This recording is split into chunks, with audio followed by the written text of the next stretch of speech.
Hello and good morning, everyone. Welcome to our first work group for our clean transportation, equity, and light duty vehicle investments.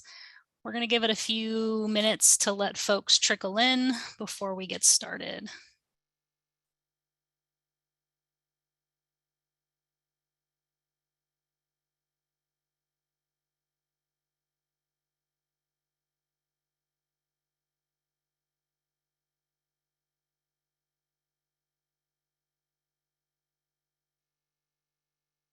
And it looks like the numbers are starting to slow down. We'll give it another minute before we get started.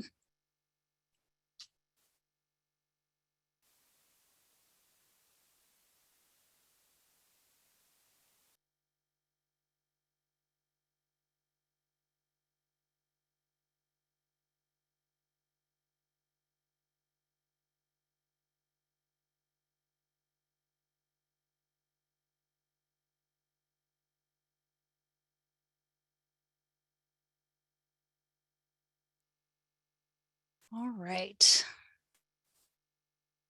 We'll go ahead and get started. Hello and good morning, everyone. Thank you very much for joining us today.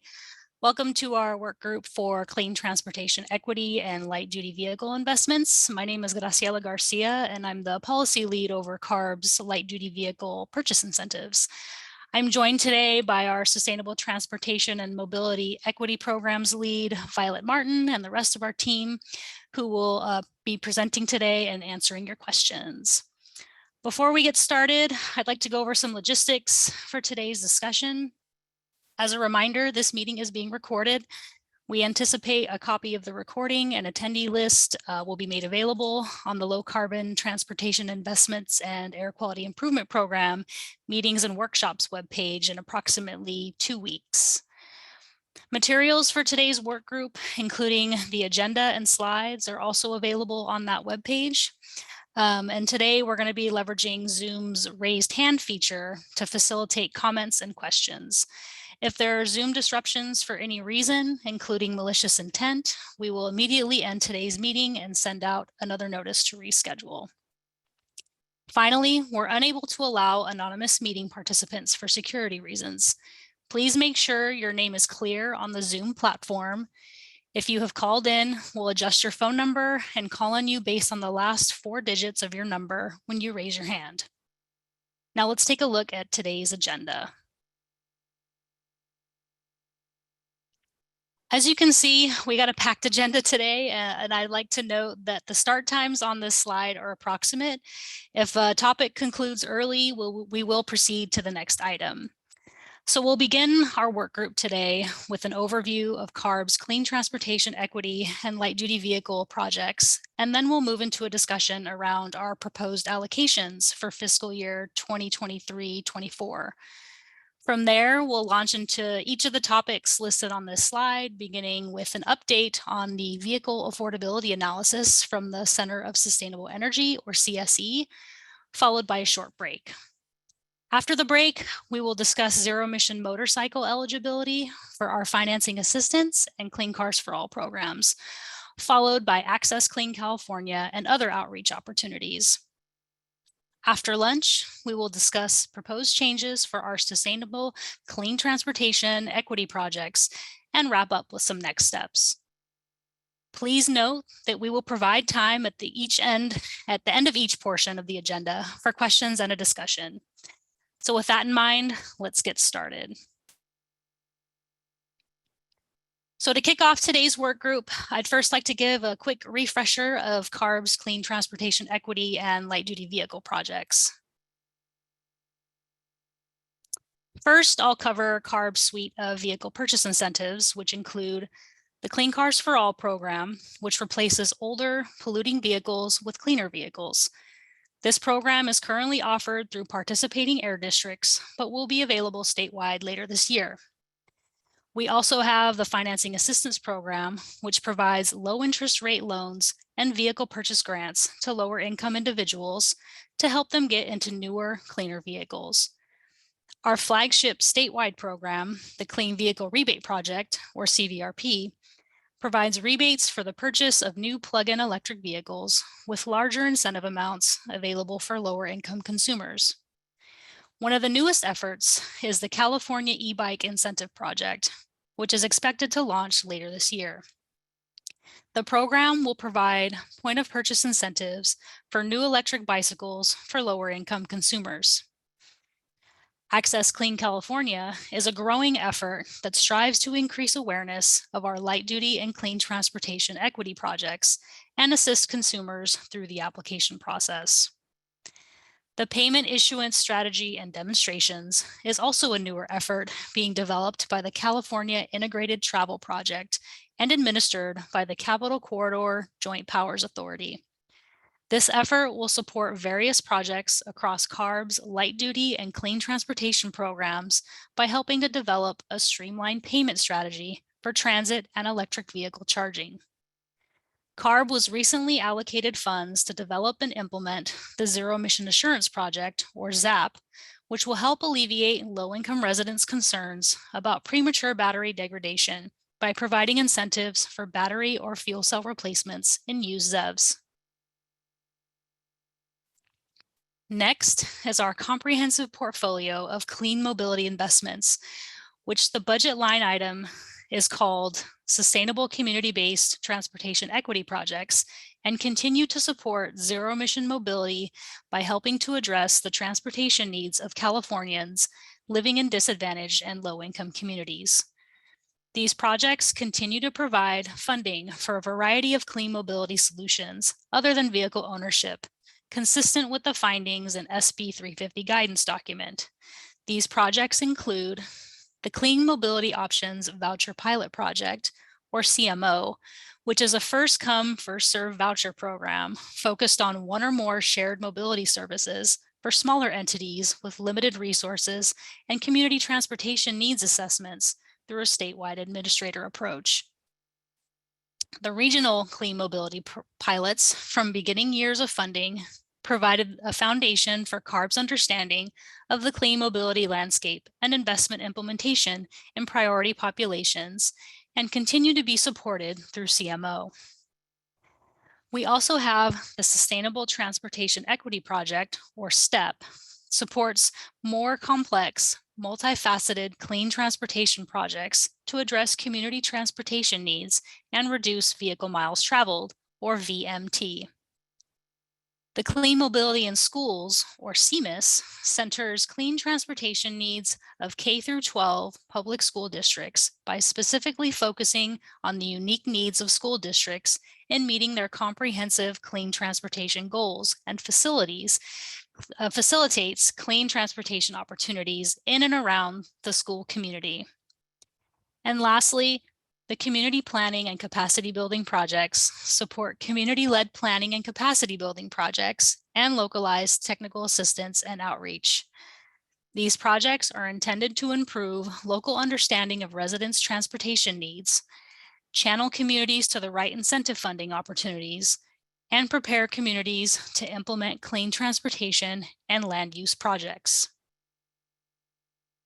So with these projects in mind, I will now discuss staff's draft allocations for the 2023-24 fiscal year.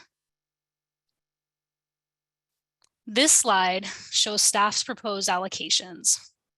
I will note that this year's budget carved out $80 million total for statewide vehicle purchase incentives and $60 million for our sustainable community-based transportation equity projects for a total of $140 million.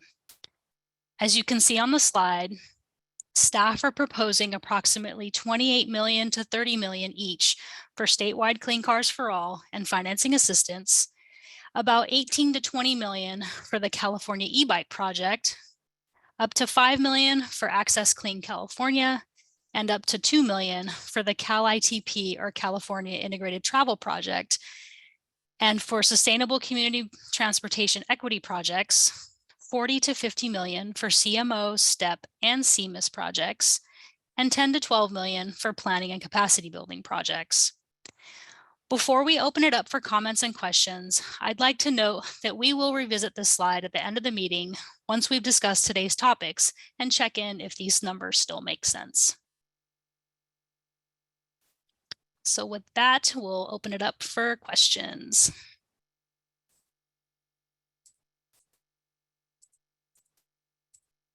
Okay, I'm calling on Todd DeYoung. If you can state your name and affiliation, please. Good morning. Todd DeYoung with the San Joaquin Valley Air Pollution Control District. Thank you for the sort of the background on this. Really appreciate the information, and we're looking forward to working with you guys. I do have to express some significant concern on the lack of funding for the Clean Cars for All programs operated by the 5 local air districts that have programs that are up and running. Understood that the budget bill language was changed at the last minute to include the statewide provision. But I do have significant concerns over the lack of funding for these 5 local programs that cover 90% of the population in the state. And we're putting more money into a statewide program that isn't even up and operational yet, probably won't be for the next several months, and already has $125 million allocated to it from the last budget year. While the local programs that are actually on the ground replacing vehicles in the targeted areas, low income, disadvantaged communities, are being left out of the funding plan. So looking forward to working with you guys on ways to sort of rectify that in the upcoming budget year, but just wanted to register our significant concerns in that area. So thank you. Great, thanks, Todd. Thank you, Todd. Ann O'Neill, I'll call on you next if you can unmute your line. I'm just a member of the public, but I was looking for possible funding for like rebates or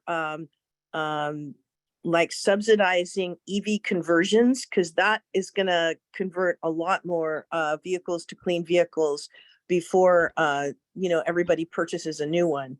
But I don't see that, because that can cost between 20 and 50,000. But there's a lot of ready-made kits to convert vehicles to EV use. So.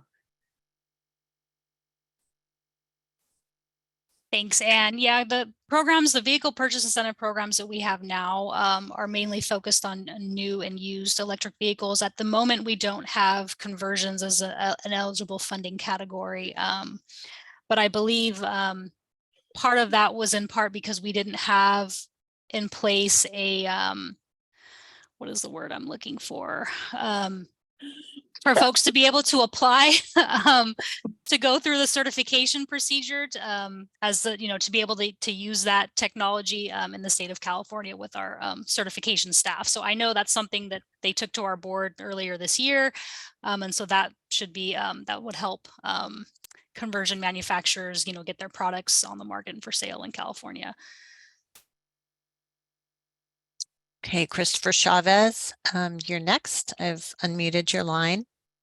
Yes, thank you. This is Chris Chavez with Coalition for Clean Air. Piggybacking off the comments from the representative from the San Joaquin Air Pollution Control District, I would like to see or have some clarification about what it basically is the intent, or is that they're not going to be funding for the district-based programs, because as noted, 90% of the state's population is served by those programs currently. And really, what will those programs continue to receive funding? If not, what is the goal, or what is the intent to replace the currently existing programs with a statewide program? Thanks for your question, Christopher. So it's and the Clean Cars for All team, feel free to chime in, but it's my understanding that the districts are fully funded with the funds that were allocated and appropriated last year. As far as the intent, the budget bill language was pretty specific that funding was to go towards statewide programs. And so, Aaron, I don't know if there's anything else you'd like to add on the funding status with respect to the district programs. No, Grace, thanks.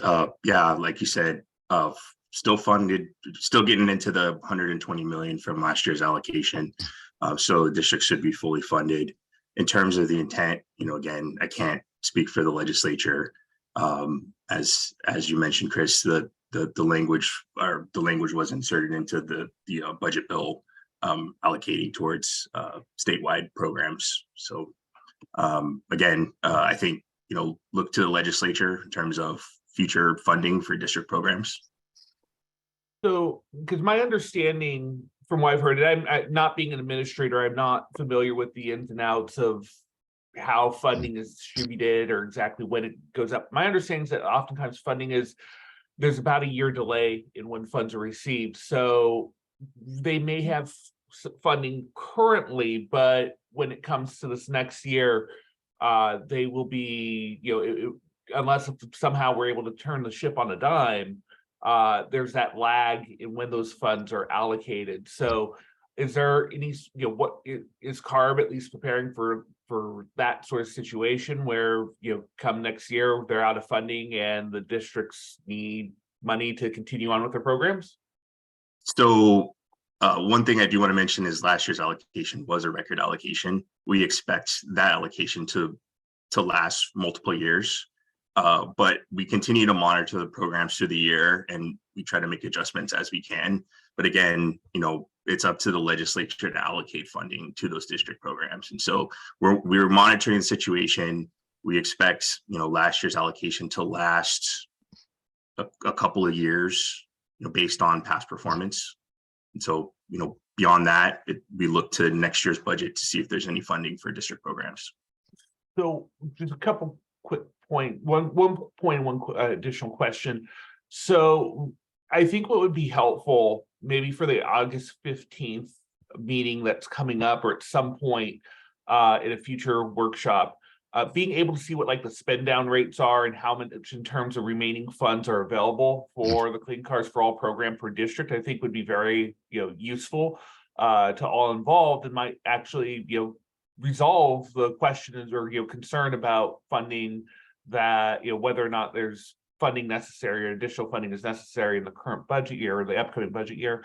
The point I think, or the last question I have, is in terms of where this budget language came from, and obviously it may be out of the scope of today's discussion, but was this something that came from the administration? Was it something that came from the legislature? At this point, it's not clear where the language came from. It's our understanding it was something that was added in prior to the final budget being passed. But as far as the source, your guess is as good as ours. Okay. Okay, I'm going to move on to our next commenter, Ashley Garrity. I've unmuted your line. Please state your affiliation. Hi, good morning. My name is Ashley Garrity. I am with the Green Lining Institute, and I also have some questions about the Regional Clean Cars for All allocation. Just reiterating that we also want to see these regional district programs funded. They have existing relationships with community organizations, and considering that Clean Cars for All, the statewide program, won't launch until next year, there are concerns that we also have around not having funding for these. And I understand that it's a question of the legislature and their language there. And I guess have you all tried to figure out where that language came from, or like have you asked questions and seeked where that language is and what the interpretation of it could be, that word statewide? So I'll address the first part of your comment, Ashley, in terms of regional partnerships and the statewide program and what that relationship could look like. So we are in the process of launching the statewide program. One thing that I want to make clear about that statewide program is there will be coordination and outreach efforts in coordination with these existing districts. So we don't envision losing existing partner networks rather than leveraging them. So that's the one thing I kind of wanted to point out in terms of, and again, what the intent of the language is. Even looking at last year's allocation, there was a clear delineation between district run programs and statewide programs. And so in looking at this year's language, it was clear the intent was to allocate that funding to the statewide program. I don't know if you have anything else to add budget-wise, Grace. Yeah, as far as I know, our legislative office hasn't engaged with the legislature on the intent around the language. I mean, we're reading it pretty as face value that that money is intended for statewide programs. But again, as far as where the language came from, you know, we tend to not reach out to the legislature and ask questions on where specific language came from. But you know, that's certainly something we could explore with our ledge office to engage with the legislature to see where that language came from. This is Lisa McCumber. The other, I think, little factor here too is, you know, folks know that the budget, a lot happened very quickly at the very end. At the staff level here at CARB, we don't, like Grace said, we don't really engage in that component. We can check in with our ledge office to check in for us. But there's some committee analyses around this where they very explicitly pointed to making sure that the funding is for statewide programs. We don't know the reasoning for that. So we are just doing our best here to implement what was given to us. Great, thanks. I think, yeah, it would be great to hear if you are able to follow up with that. And I think maybe I'm misunderstanding, but I think the way that I understood it is that the air districts will cover the existing, I've heard 85, but we've heard 90% today of the state, or sorry, yeah, so they'll cover 85 to 90%, but then the statewide will cover the remaining 10%. Is that true, or will the statewide also cover the existing areas covered by air districts? So good question. The statewide program will implement in areas of the state that are not covered by existing air district programs. Okay, I think as far as I understand, again, that you're going based off the language that the legislature has provided in the budget, and just want to say here that it is concerning to us that the 85 to 90% of the state that is currently covered isn't currently getting more funding. I can move on to my next question, which should be quick. We're curious, did new proposals get funded last year for both STEP and clean mobility in schools in this, I guess, most recent funding round? Thanks for your question, Ashley. I'm going to tee that up with someone from our mobility team, Heather or Bree, if you're on.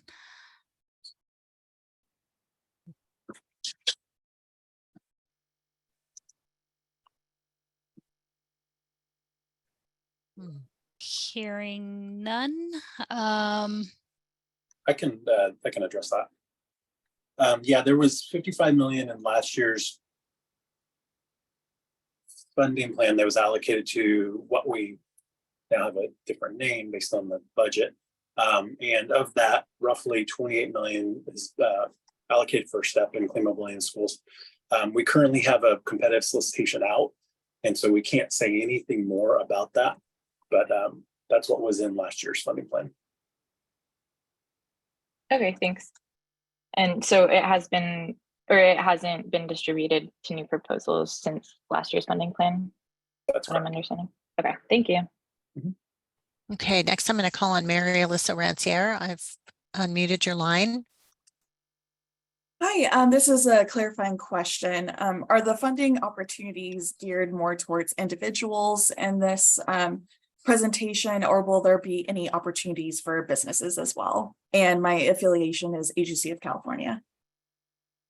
Thanks for your question, Mary. So it's a mix of both. Some of the programs, like the vehicle purchase incentives, do offer incentives for individuals. The current Clean Vehicle Rebate Project does have rebates available for businesses, but that program is winding down as we're not proposing additional funding for it.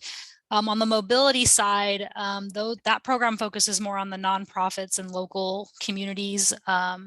So I don't think there's specific funding for businesses within that category of projects. Sam, correct me if I'm wrong. Hopefully that answers your question. So there's no more intention to supply funding for businesses at this time? Not at the moment. This funding is more focused towards low income and disadvantaged communities. Typically our programs are administered through nonprofit organizations as well. All right, thank you. Next is Maya Inigo Anderson. I've unmuted your line. Please state your affiliation. Hi, I'm affiliated with Communities for Better Environment and Charge Ahead. I want to thank CARB staff for making this time available. I also want to emphasize the need to focus resources on district programs. And I'm also looking, like Chris, for more information on the spend down rates. Specifically, it would be helpful to know the spend down rates by program, but also by income category and by disadvantaged community status. So just trying to make sure there is a needs-based approach for disadvantaged communities and low-income households in low-income areas. And also I'm interested in learning more about the process vis-a-vis advocating with the legislature for resources and capacity for the district programs.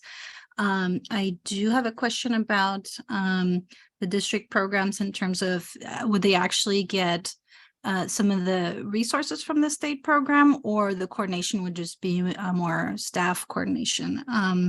And then I also want to add that like a lot of people on this call, probably I live 2 blocks from a freeway corridor. So like many of us, I carry an inhaler, and I'm very familiar with the impacts of air pollution in our communities that are most impacted. And I want to thank you again for making this time available to discuss these important programs, but I would also appreciate if you could enable the chat. It seems like there are a lot of important items, and then by the time we're able to give comment, we might already be moving on to the next item or the conversation has changed. So if that's a possibility, I would love to see the chat activated. Thank you. Thanks, Maya. I'll tee up some of your questions, and then I see Aaron popped on for the specific Clean Cars for All. So I'll hand it off to him in a moment. But in terms of your comment around the chat feature within Zoom, unfortunately, we have that disabled now for security reasons. And so that is why that is unavailable. But in terms of your questions and comments around making available the spend down rates and demographic data from all the programs. That is an effort that we're actually working on now with our universal dashboard and making a lot of that information available on our websites. That's updated more regularly and getting it closer to real time. But an update on that effort will be presented at our next work group later this month. In terms of your question around how and when to engage with the legislature on budget discussions, typically that begins in January when the governor releases his proposed January budget. And so that's usually when budget discussions happen around our programs, and that's all the way up, through the May revise to when the budget is ultimately adopted. So the best time to engage with the legislature is, beginning in the January timeframe up until the budget is passed, which is typically in June, July. Aaron? Yeah, just a couple things to add in terms of how the statewide program and allocation of resources, funding that goes to the statewide administrator is going to go through the statewide administrator. With that being said, there are opportunities for collaboration with that statewide administrator.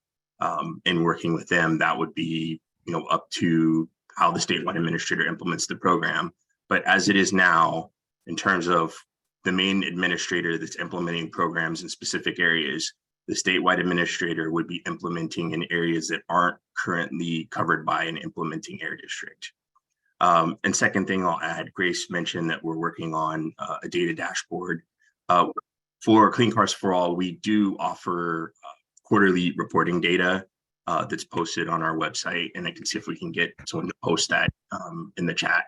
So we do have some information that's posted on a quarterly basis that kind of indicates number of replacements and some other information in terms of districts. And we'd be happy to follow up with more information on district progress. Great. Our next question is from Maria Viramontes. I've unmuted your line. Please state your affiliation.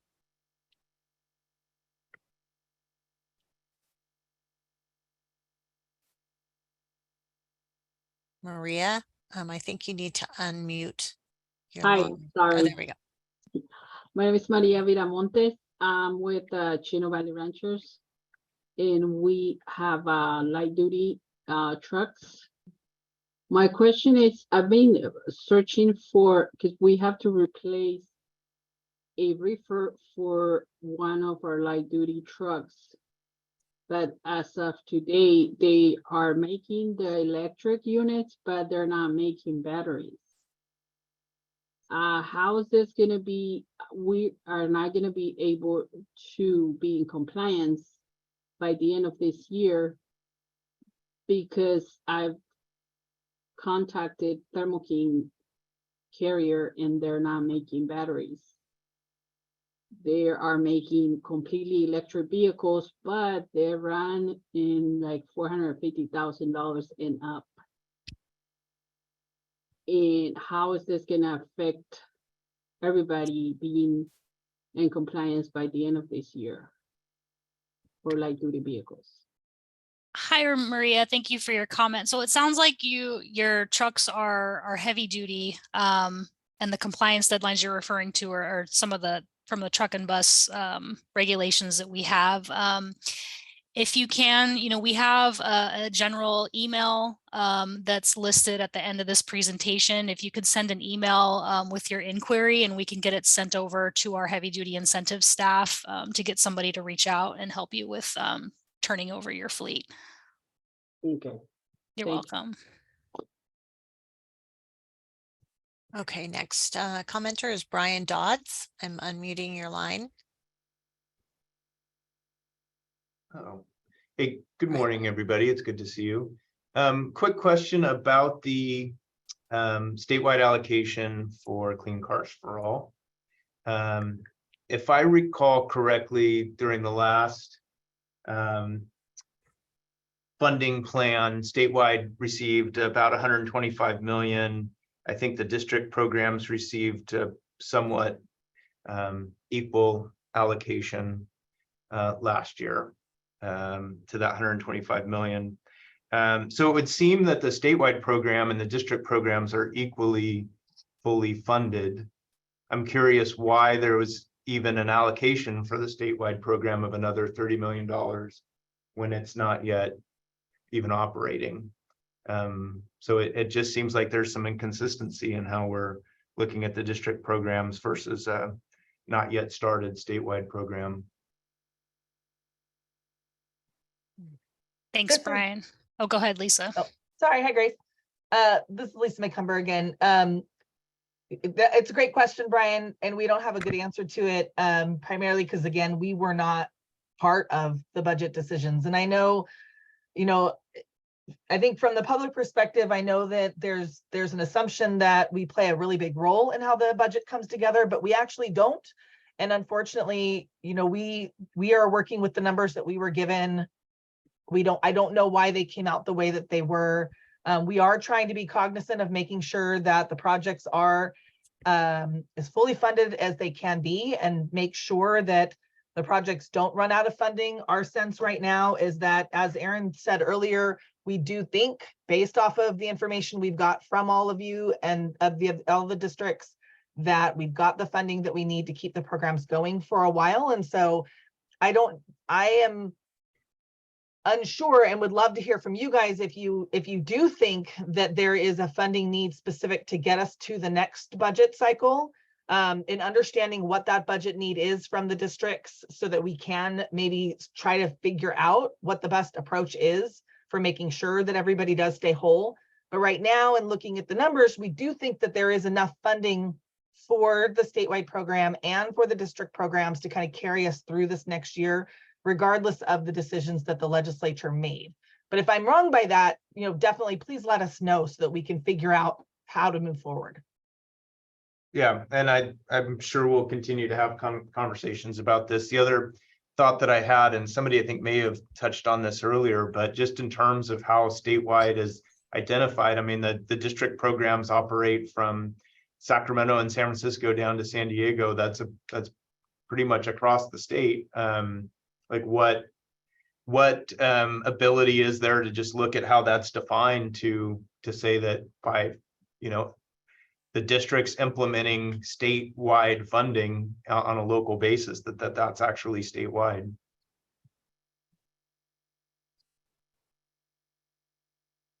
So it's a good question, Brian, but I think as Grace mentioned, we're looking at it at face value. And if you look at last year's allocation, there was a clearly delineated allocation for district programs, as well as a clearly delineated allocation for statewide programs.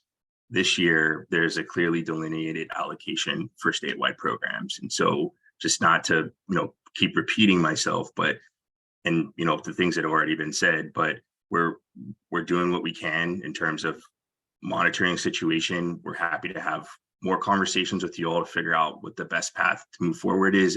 If there is, it's determined there is a shortfall.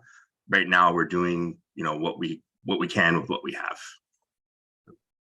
Thank you. Appreciate it. That's all the questions I had for now. Christopher Chavez, I'm unmuting your line. Yeah, just really quickly, I know that there was a comment earlier about, when the best time to engage with the legislature and the budget process are. We actually started back in December with our initial letter, and this language relating to Clean Cars for All was something that popped up in June, a couple of days before the June 15th deadline. So it's tough because, and I know, for CARB's purposes, I know that also, CARB is also in the position of having the, not having direct control over the budget. But I do think that there is some concern with how quickly this popped up and what the potential implications are of this in terms of what it could have for the district-based program. So just wanted to make sure that this isn't something that had been talked about for a long time. This was something that just came up at the tail end of the budget process. Great, thanks, Chris. Next is Maya Inigo Anderson. I've unmuted your line. Thank you.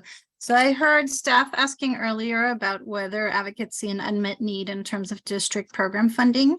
And I'll try to keep this brief, so I don't think I'll be able to get into all of the details related to this very complex question. But there's definitely a need in terms of increased funding, at least for case management services. And I think helping folks with the CVAP program, the CVRP program, and other programs locally. For example, at Communities for a Better Environment, we've spoken to some community members about their experience with CARB programs. And I spoke to one very happy owner of a near zero emission vehicle in Southeast Los Angeles.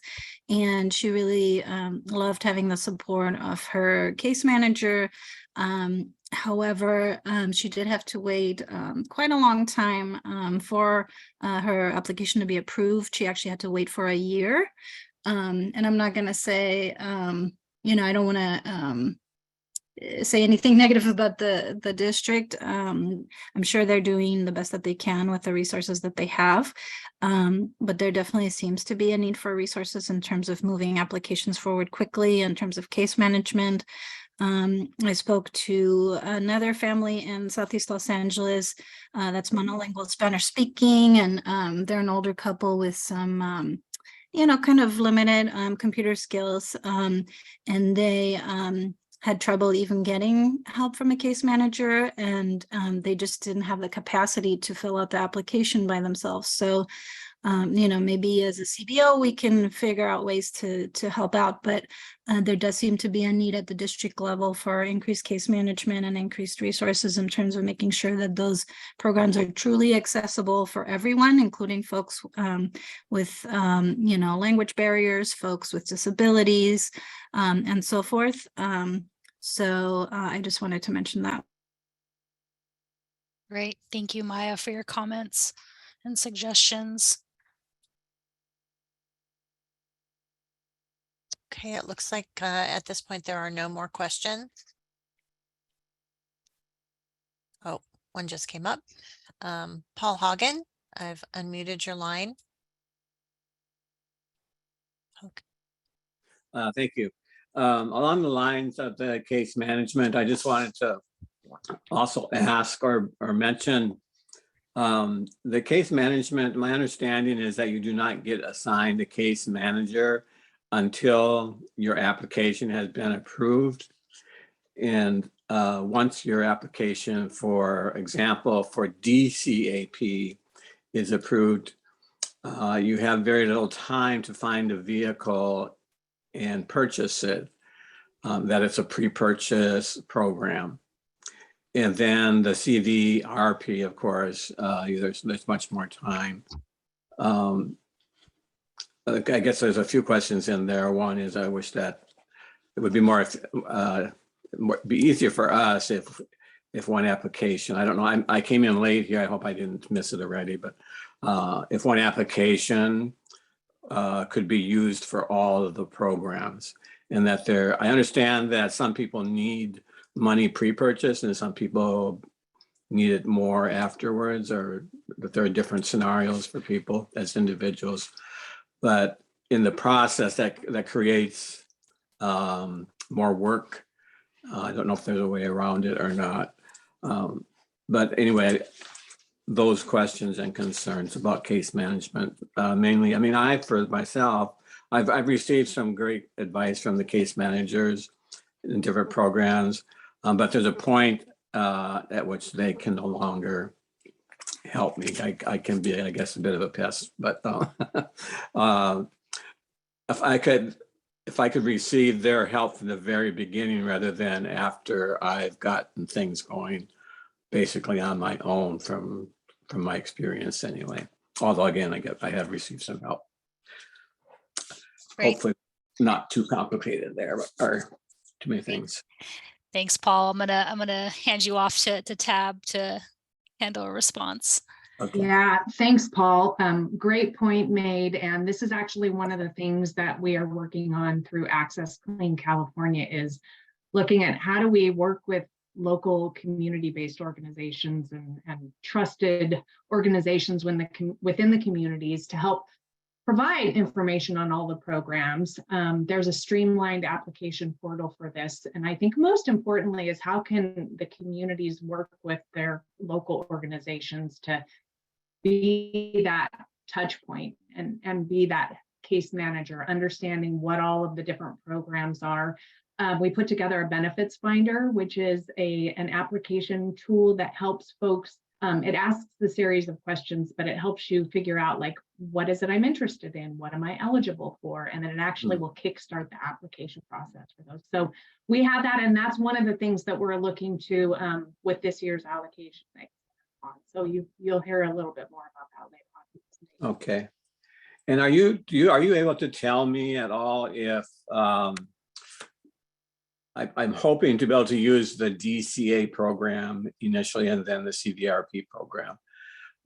It seems like the CVRP program is receives significantly higher funding at this point than DCAP. Do you have a wild guess as to whether the DCAP will have fundings in, for example, early first quarter 24? I'm not able to do anything financially until that time. That's the reason why I'm asking. Thanks, Paul, for your question. So when you say DCA, are you referring to the Driving Clean Assistance Program? Yes, yeah. Yeah, so that program is a part of our statewide financing assistance program, and that was just resolicited as a part of a joint solicitation with the statewide Clean Cars for All program. So additional funding is coming, but I think the current projection for when that joint program is going to be launched is I think by the end of the year. And I think Go ahead, happy to Ollie. jump in and provide more updates. Thanks, Paul. In addition to what Grace and Tab mentioned, I'd like to say that we added some intermediary funds to reopen both financing assistance program that we have, CVAP and DCAP. The CVAP program ran through the funding pretty quick, and the program closed after a month of application because of the strong demand that was out there. DCAP still is going through the applications and taking more applications, but it's more targeted towards the Northern California counties, but we anticipate that program runs out of money pretty fast.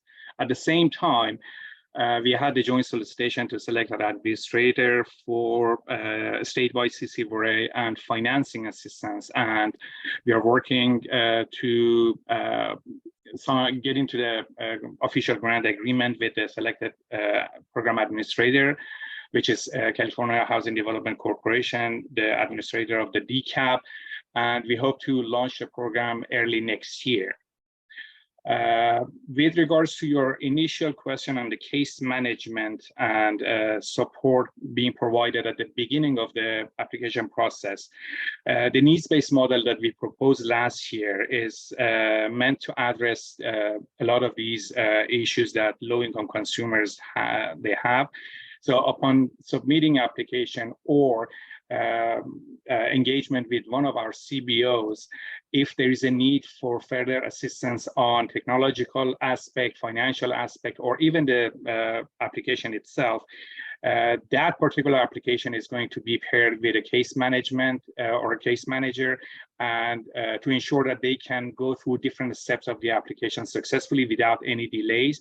So while the funding is available, like any other folks that they are submitting their application, they can benefit from the incentives that are available. Basically, we are looking at it from the very equity lens and perspective to make sure that everybody has access to the means and tools and support that they need to have a successful application process and purchase experience. Okay. Thank you very much. I don't want to take up more than my time, but I do have one more question. If I've taken too much time, I can do it later through email or something.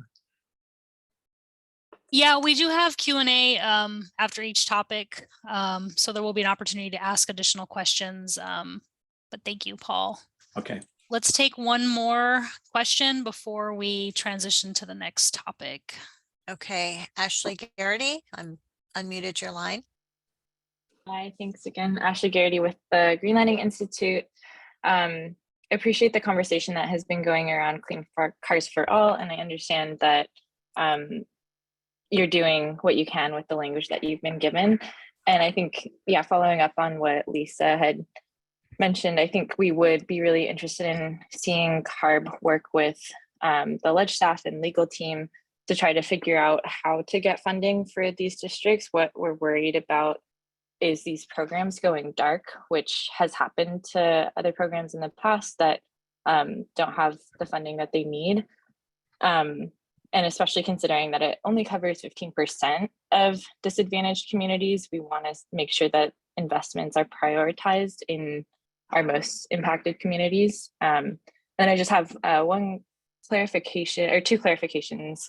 One is, can you clarify again the timeline for the launch of Clean Cars for All statewide, or expected launch? Yes, Ashley, we're hoping to have that program up and running towards the end of this year. Okay. But we're working Thank through. Yep, we're working through that process now. Thanks. And then, do you have any updates on the San Diego Clean Cars for All program? I do not. I don't know if there's anyone from the district on the line. We have a meeting with them on a monthly basis. They are working through some contracting and dismantler issues, and so I don't have a timeline. I don't know if there's anyone from the district that's on the line, but that's the latest I have. And so they're getting really close, but can't give you a date as of yet. Okay, thank you. Great. Thank you, Erin and Ashley. And thank you everyone for your comments and feedback. We're going to move on to our next topic, which is the update on our vehicle affordability analysis. So I'd like to hand it off to my colleague, Raquel Cardenas. Raquel. Good morning, everyone. We're going to shift gears a bit, and we're going to have the Center for Sustainable Energy, which is the Clean Vehicle Rebate Project, or CVRP, administrator, join us and provide an updated vehicle affordability analysis, which will be included in this year's funding plan. And for some background, CSC provided this analysis last year as part of Appendix C of the fiscal year 2022-23 funding plan for clean transportation incentives. And this particular analysis did help inform our updated incentive amounts in our programs by using current market data to determine vehicle affordability by income groups when factoring in available incentives. So with that, I'd like to turn it over to John Anderson with the Center for Sustainable Energy for this update. Thanks, John. Thanks, Raquel. Appreciate the introduction. Let me share my screen here.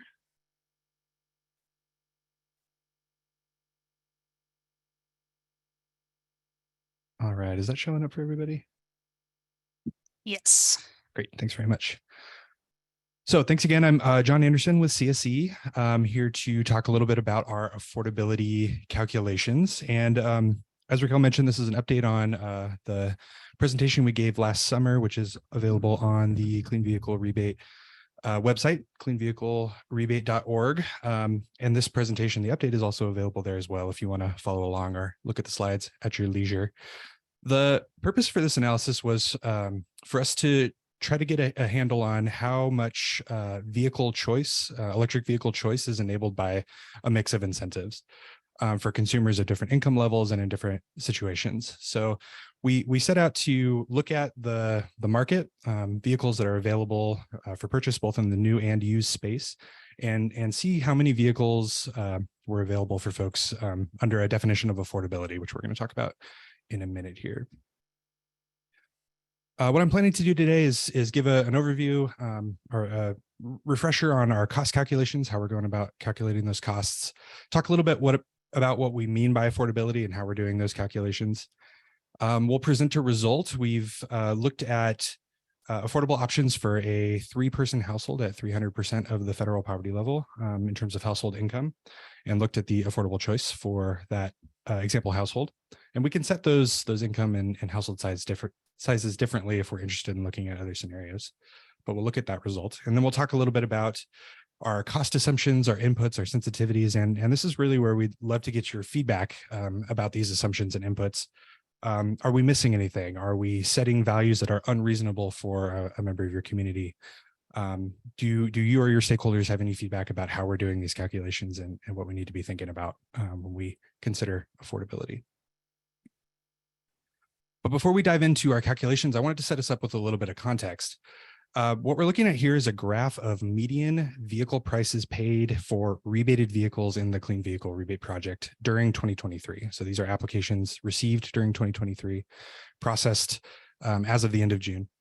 And what we're seeing here is that for a household making less than 300% of the federal poverty level, their kind of center point for purchases made for vehicles is about $47,630.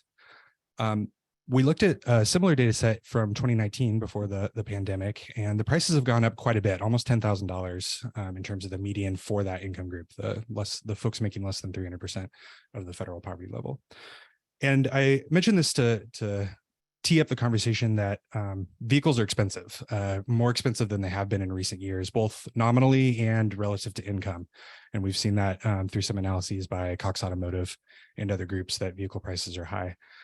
We've also seen that electric vehicle prices are especially high in recent years, though the latest indication from recent months is that prices are coming down, which is great news for consumers in terms of the ability to afford electric vehicles. But particularly those EV costs, which rose more quickly than light duty vehicle costs in general, are also falling more quickly, it appears, from some recent data. So I want to set that up. In our analysis, we looked at MSRP for new vehicles. So in the 2023 model year, the median MSRP for a battery electric vehicle was just under $64,000. You'll recall from the previous slide, most of the prices that folks are actually paying for these vehicles tend to be less than that. So this median is getting pulled up by some higher cost vehicles. People tend to be spending a little bit less, but the distribution of prices shown in this box plot, the shaded boxes here with the line in the middle indicates the kind of 75 or indicates the IQR, the range of expected prices that we'd see in MSRP, with that line being the median, are pretty similar for both BEV and plug-in hybrid electric vehicles. In the used space, we see intuitively lower prices for cars.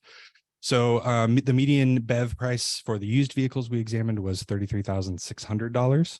And the medians line up pretty evenly for BEV and plug-in hybrids, indicating that the kind of average vehicle or typical vehicle is probably similarly priced in the BEV and the PHEV space, but we see a lot more range in the BEV space. I attribute that to some older, lower range vehicles in the BEV market, but also some luxury BEVs that are entering the used market as well. That's pulling that range pretty wide. So something to consider while we're thinking about these analyses. And again, I bring this up because this context I think is important to the affordability conversation. Like I mentioned, we're seeing that new vehicles are more expensive, again, both nominally and relative to income than they have been in years past, though there's some early indications that prices may be stabilizing, which is great news, and perhaps even declining. We're hearing reports that used vehicle inventory is building up and prices are falling quickly. Seeing some headlines that it's easier and easier to get access to a used vehicle, and that those vehicles are more accessible.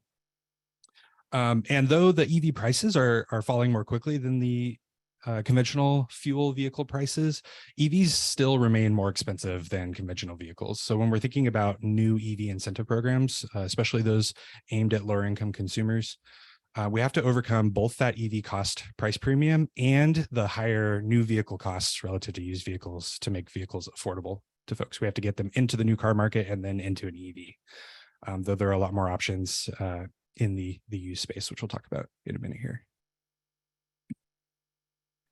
So what do we mean by affordable? We're looking at affordability as a measure of total monthly operating costs for a vehicle, that's all in costs, being less than 15% of a community's household income. I'm sorry, of a household's income, annual income. And we're factoring in some household purchase power adjustments there to account for larger households having more expenses and perhaps having less to set aside for paying for an individual vehicle. So we're accounting for that as well. And this is assuming a 10% down payment with a 5-year loan. We didn't consider leases in this analysis, which is something I'd be happy to talk about and hear feedback about. But we're talking about total monthly operating costs being less than 15% of a household's income for affordability. Those total monthly operating costs are the loan costs for the vehicle, both paying off the principal and interest, including any taxes and fees that are applied at the point of sale, and operating costs like insurance, fuel, and other maintenance. So all of that is included in that 15% threshold for those total monthly operating costs. What that means in dollars, in terms of a monthly cost for a vehicle, is shown in this table here. So we're looking at different income levels in each row, the associated income for that federal poverty level, and then the max monthly cost that we would consider affordable under these rules.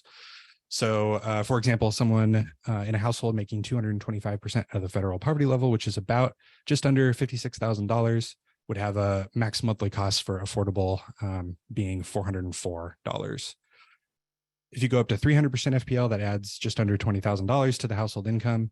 It's a $528 monthly cost, and so on. So just to ground our expectations about what we mean in terms of that affordable threshold for households, that's the purpose of this slide here. Before we get into our results, just to describe our inputs a little bit, we're looking at, for new vehicles, 2023 model year vehicles, we're using fueleconomy.gov for the basis of our data set here. Fueleconomy.gov varies entries in their database by vehicle efficiency differences. So we're looking at make, model, and trim combinations where the trim is related to electric range. So every variation on that counts as a choice in our analysis. And I'll talk a little bit more about that as we get into the used vehicle section here. But for example, the Mustang Mach-E, the Ford Mustang Mach-E has several different trim levels, all of which have different all-electric ranges. So each of those trim levels counts as a choice in our analysis. We're looking at where price information is available in the new space, which is almost all the vehicles. I think there's 2 Audis for which we had some ambiguous price data that were excluded from analysis. On the used side of things, we're looking at 2021 and earlier model year vehicles. And again, where that vehicle information is present in fuel economy, where the trim is related to electric range. Those are all different options in our data set. So model year, make, model, trim, as it relates to electric range, and then where price information is available for the used vehicles as well. In terms of price information, we're looking at base MSRPs for a given make, model, trim combination from manufacturer websites, and where pricing information isn't available on the manufacturer website, we look to some media outlets like Car and Driver and others for some MSRP information. And we're using in the used vehicle database Kelley Blue Book fair purchase prices, again without options. So we're looking at the base vehicles for those. For interest rates, we're assuming about a 17% interest rate, varies slightly for new and used vehicles, and that's based on a national average. We're using a $251 per month insurance premium assumption. We're assuming $65 in monthly maintenance costs for a vehicle. That's a lifetime average. In terms of one-time fees, we're assuming a $762 DMV and document fee and a 8.82% sales tax rate, and that's the average for California. And then we're assuming that fuel costs will vary by vehicle depending on how efficient the vehicle is, but it's based on the default values from fueleconomy.gov for electricity and gas. And those fuel costs may be optimistic depending on someone's charging and fueling situation. And that's another input we can talk about for sure. And then again, we're doing those purchasing power adjustments. As you add household members, we're dividing that 15% affordability level by the square root of the household size. And that's how we're accounting for more costs in a larger household.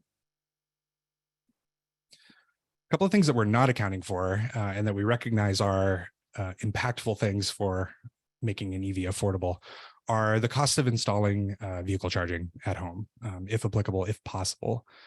So we're assuming that folks have access to charging at home in this analysis. And we know that that's not true for everybody. So that's something we want to get to as we continue to do these analysis, getting an understanding of typical costs, worst case scenario costs, so we can layer that into our work here. Excuse me.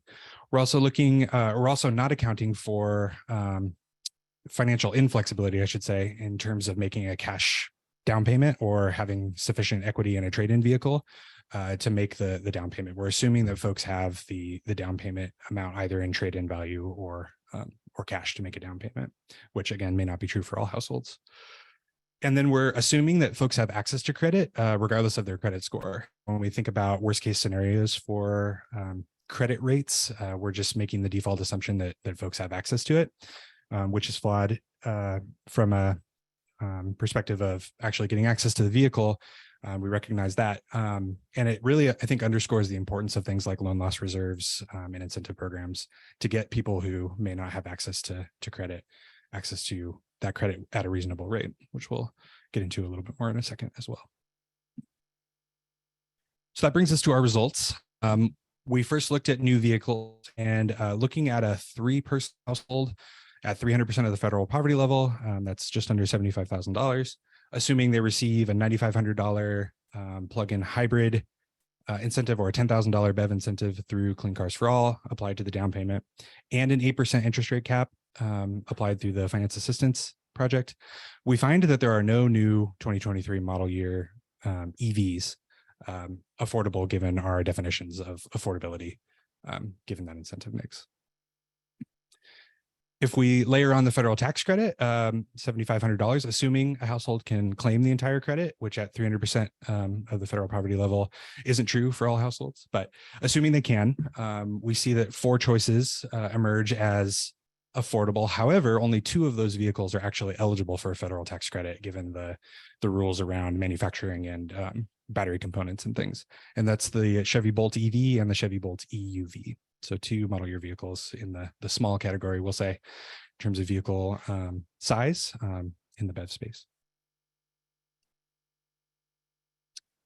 On the used side of things, there are quite a few used EV options, even without incentives, for a 3-person household making 300% of the federal poverty level in terms of household income.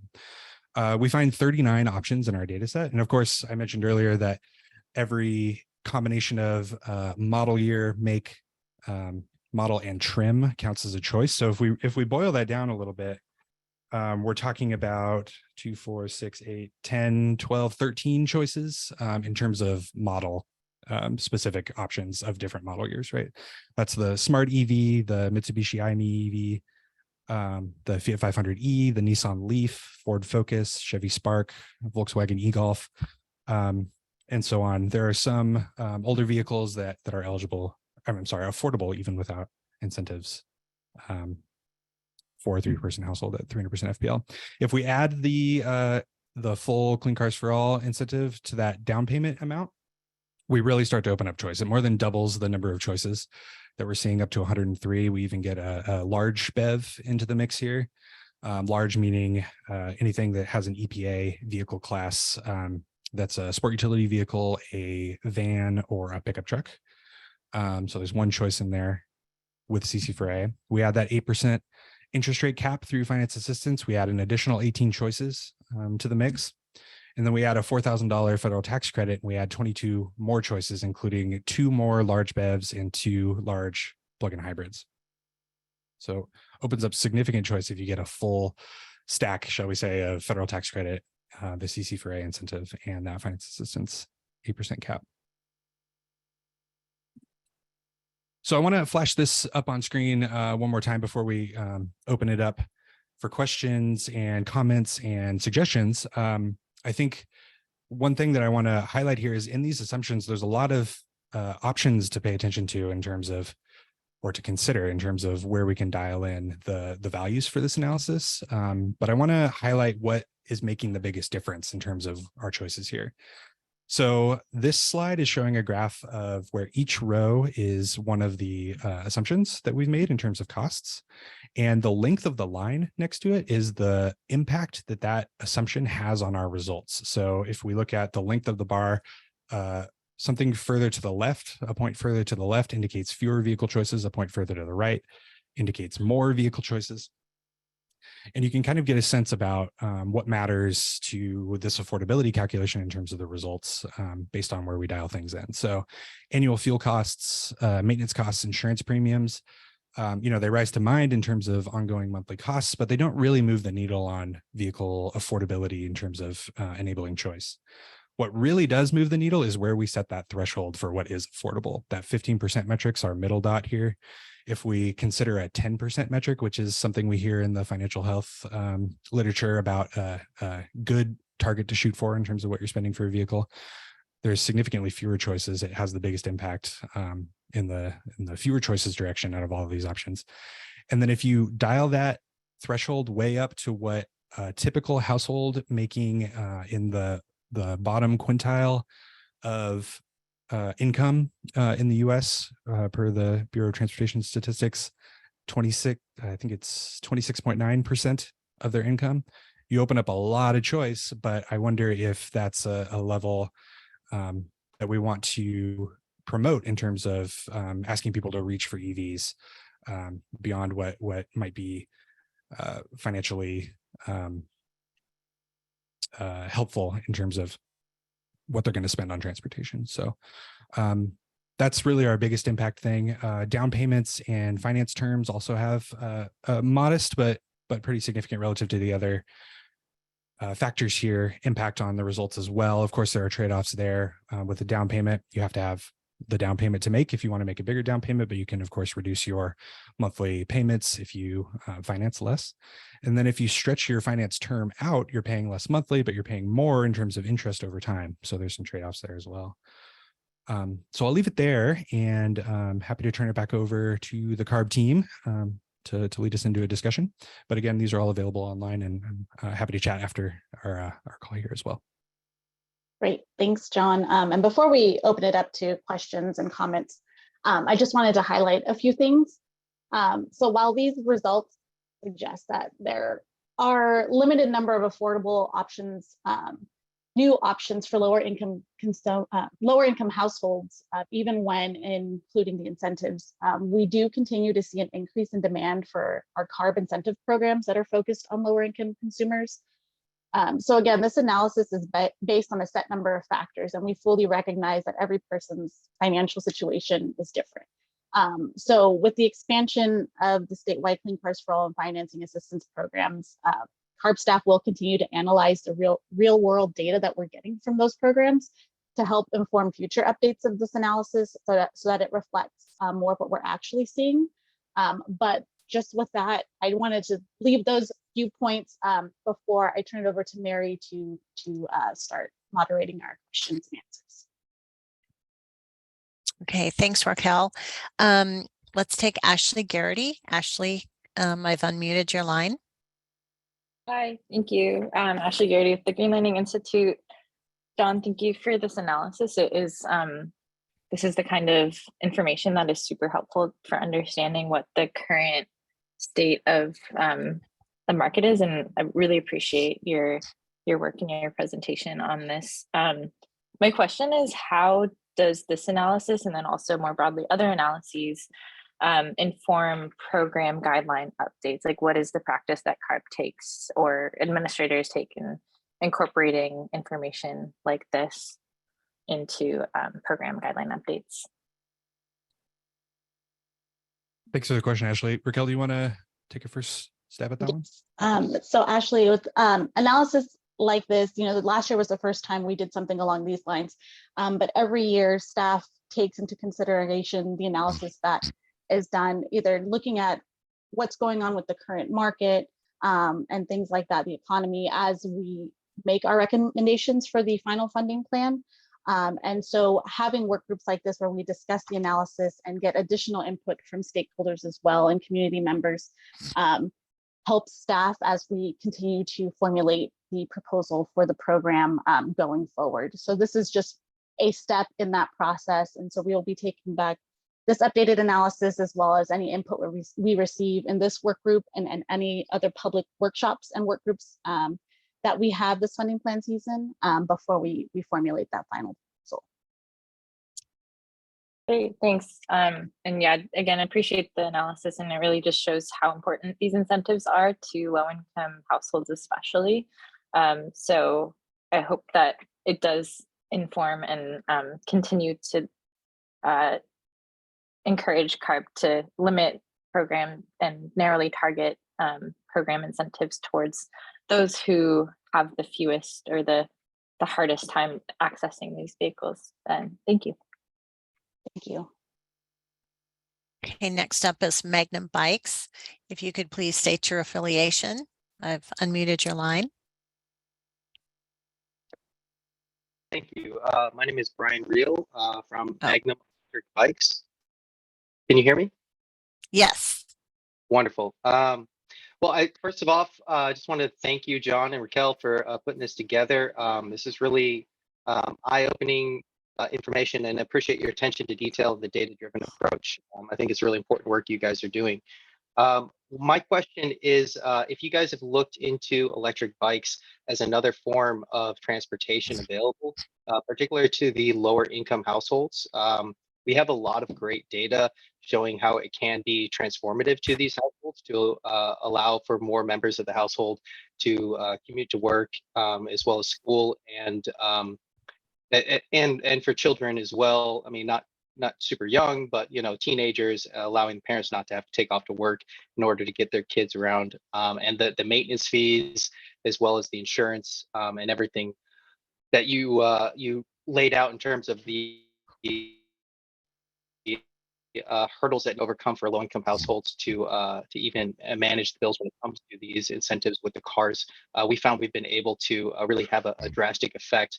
We just ran a program in Salt Lake City, Utah called UCare, which was very successful.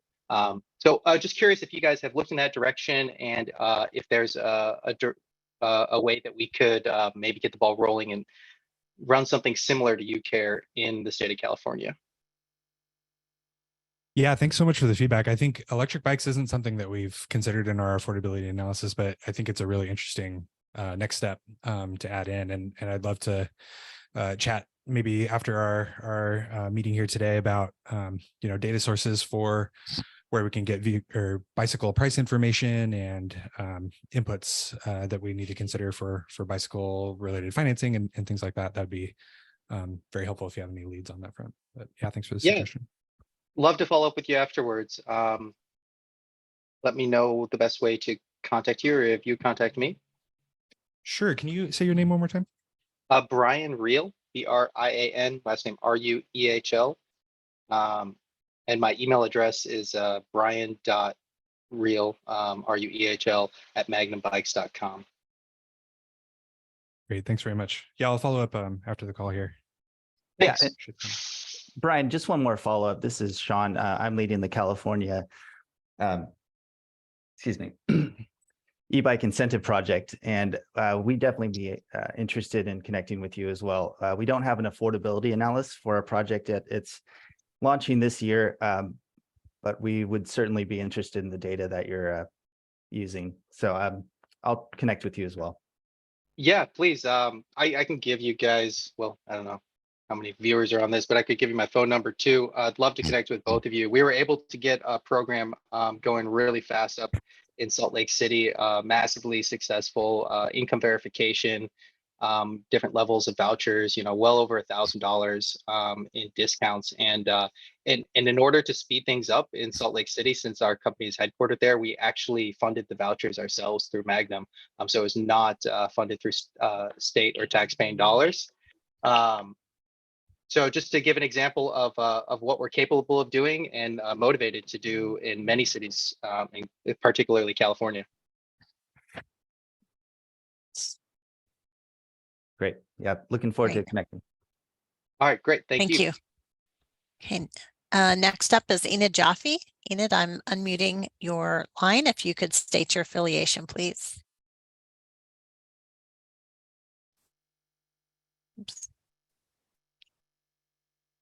Enid?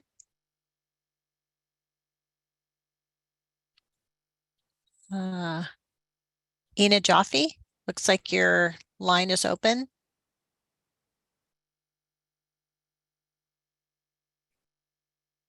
Okay. Enid, you'll need to unmute yourself on your end as well.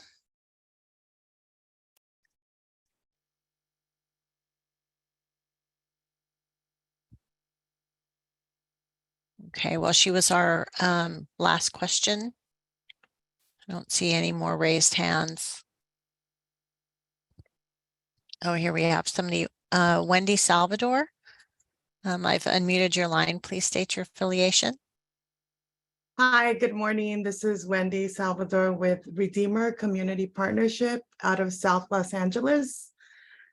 First of all, thank you all for giving us this platform to be able to speak and voice our opinions. Thank you so much for the analysis. It's a lot of good information. I think my main question this morning is, what is the reason behind the three-person family? Mainly because when we are talking about people or families in our community, our low-income family, neighbors and friends, not only is it rare to have a three-person family, but we're also, as we're commuting, as we're looking into purchasing a vehicle, we are thinking about uncles and aunts and cousins that we're transporting to school.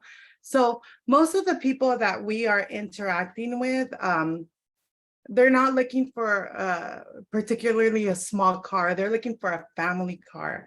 And because the Bolt has been a very good option for many people to start the EV journey, it's not a great option for our families, especially in our lower income families. That's one. And another comment I wanted to also make was there are a few cars that you did mention, John, such as the Leaf or the Mitsubishi that are used vehicles. Having worked in this community and with the people that we interact with, there's a lot of brand loyalty that we have to take into consideration, especially with the Latino community. Toyota, Honda, all those cars are on top of the list. So when we are trying to engage people and if we find ourselves in a position where we're trying to recommend cars, I can't recommend a Mitsubishi, a Leaf. Those kind of cars it's very insulting, not only for my community, but on my end to recommend those cars. And lastly, I also want to add that when you mention the tax credit, although it is a great opportunity for many families, however, in the lower income families in our community, not too many people could take advantage of those tax credits. So those are a lot of things that are very, very important for us to just recommend that you take that into consideration for our communities. Thank you again for this opportunity.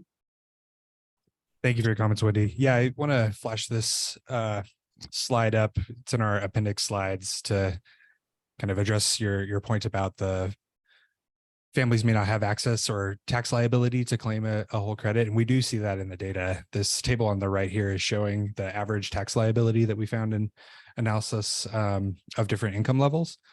And once you get to the 300% to 400% FPL level, you start to lose access to that full tax credit.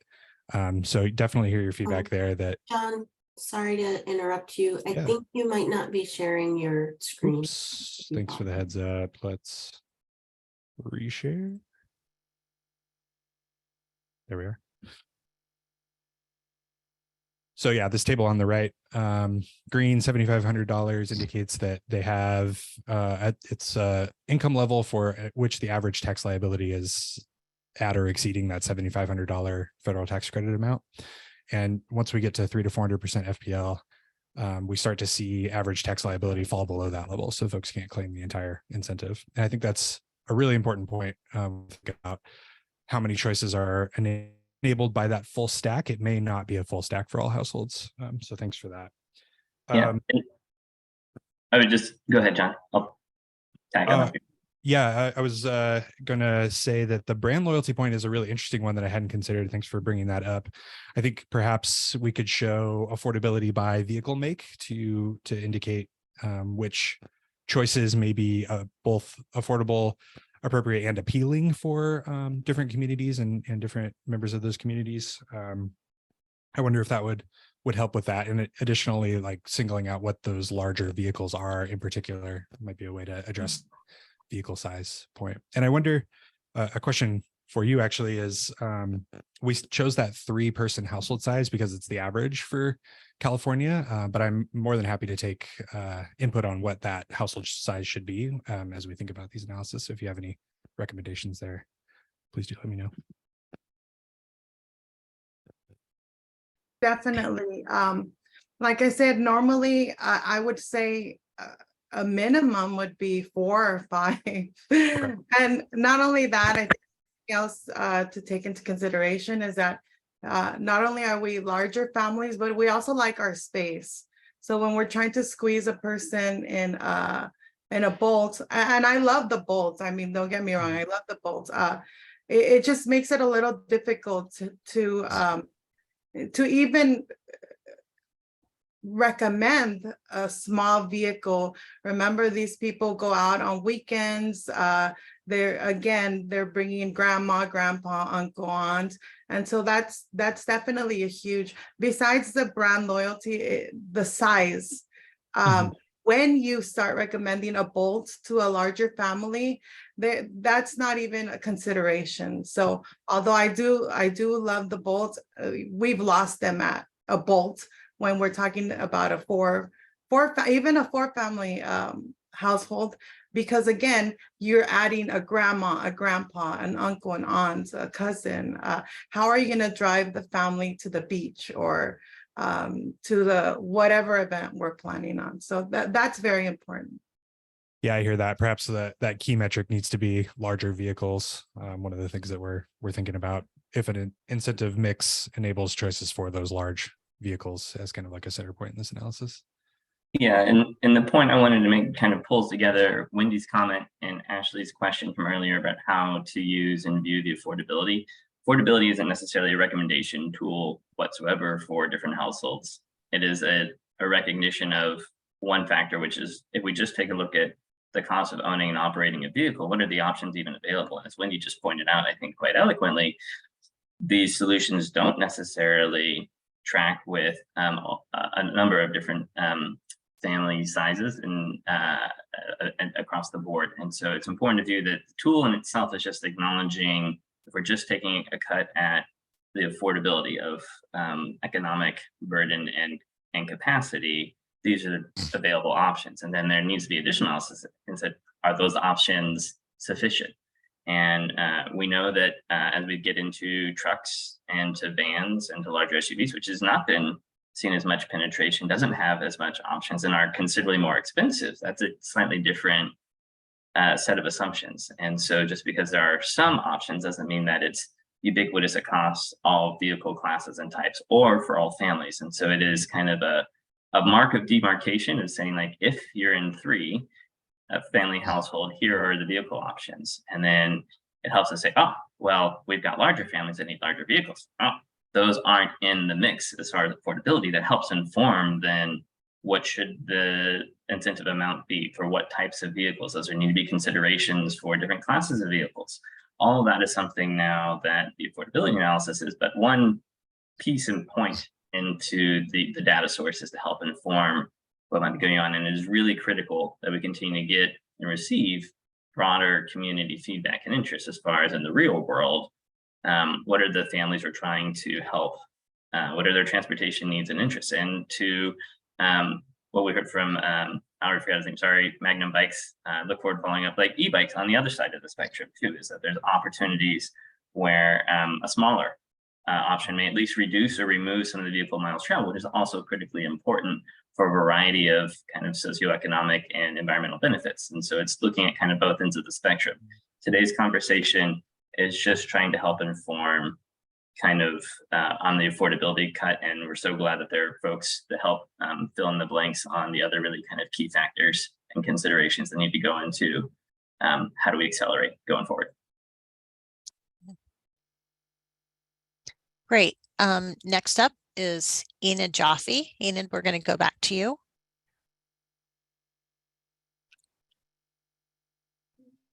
Enid? Hello, can you hear me? Yes, yes, we can. Yay. Okay, terrific. Okay, a couple of points that I wanted to make. First of all, I'm one of the program managers for Replace Your Ride for South Coast Air Quality Management District. And 2 points that come out of our experience with the program. One is that far fewer people get pure battery electric vehicles than plug-ins. And I'd say one of the main reasons is infrastructure is just so difficult. I mean, we've tried to qualify some people through the infrastructure portion of the program, and it's pretty unwieldy.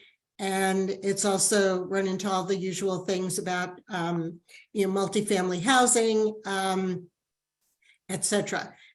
So that's, I think I know some districts are doing better at this. I look at Northern California, and their program seems to have more BEVs than we do. But I think anything we could do to increase the percentage of BEVs would be fantastic. The second point is that on the and that was very interesting about the brand loyalty, and I think that may have something to do with why people are picking hybrids, because there's some larger cars available for those. Second point I wanted to make was about the e-bike program, and there too, it's a fantastic program. It's just not being publicized very well. And we've been trying to take it out in the community and help people figure out how to manage it. And, you know, we have to go through the same process we do as if it was a vehicle and replace your ride, which is a little cumbersome. But I do think we need to get the word out more about that program, because especially for the replace your ride incentive is generous enough you can buy more than one bike, which would be fantastic. So really will help families and especially young people. So last thing I wanted to mention is that we have a AB 617 grant, and we're working with the city of San Bernardino, and we've just collected over the last year about 260 surveys of community residents, you know, at community events.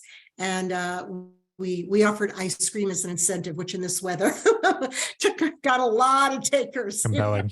Yeah. So, and we haven't really analyzed the data yet. We want to present that data at some point, but I can tell you that one of the interesting findings, first of all, consistently, we did this last year and this year, and consistently about half the people are interested in an EV. And they got the ice cream whether or not they were interested. The second of all, more people than we expected lived in rental single-family housing. And part of the purpose of the study was to determine what it took in a disadvantaged community to get people infrastructure. Assume they're interested in a vehicle, and then figure out what it's going to take to get them infrastructure and where that infrastructure will be.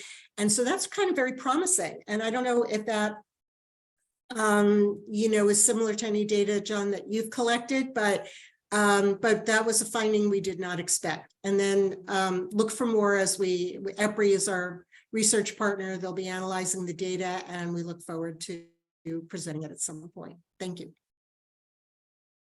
Yeah, thanks so much for that feedback. I think charging is going to be one of our, from the affordability perspective, one of our next things to tackle in terms of getting people, or what costs someone might need to bear in order to get charging available at their parking space or where they park.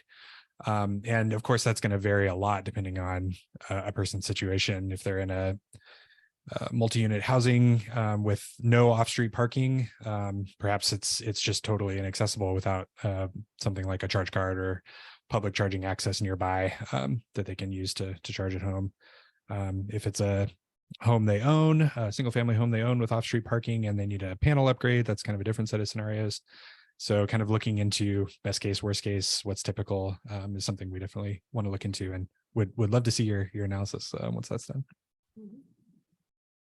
Yeah, and I mean, data reinforces this significantly, and we still see close to 80% of charging taking place in a residential space for EV drivers. And so if you don't have access to charging, even if you have access to affordable vehicles, there's a minimum threshold. And how inconvenienced are you willing to be in order to refuel your vehicle is a very fascinating question. And it's a lot easier if we just take that off the table and increase access to charging, which has historically been more the purview of the California Energy Commission and where some of their incentive programs are going. But it is also, I think, one of the motivators for the addition of charge cards to some of the CARB programs, as well as been previously discussed and coming forward and trying to access that. But it can't be understated. And again, not supplanting the affordability analysis, again, is one very critical and important and useful and insightful assessment of program design and how to help overcome barriers. But it is certainly not the only one, nor should it be taken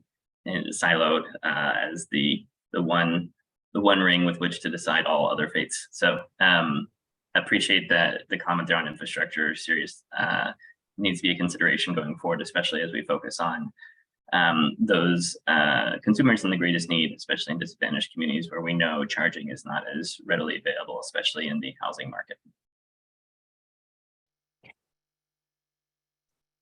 Great, thanks. We have 4 more raised hands. I'm going to move on to Christian Corby. Christian, I'm unmuting your line. Please state your affiliation. Yes, hi, good morning. My name is Christian Corby, and I'm the Deputy Executive Director at the California Electric Transportation Coalition, or CALITC. So yeah, thank you all for providing this really great information.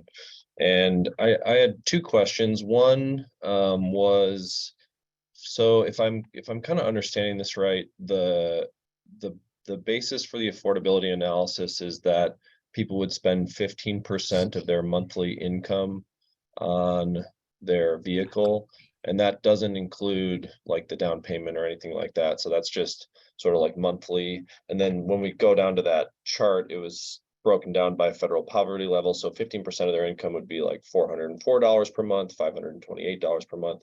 And I was kind of wondering, it seems, I mean, I don't, this is just totally anecdotal, but it seems kind of high. And I was wondering if there's an analysis or like kind of where that number, why 15% was chosen, and like kind of what the basis for it was. And if there's, you know, if there's real world data kind of backing that up for what low income folks can afford to pay monthly.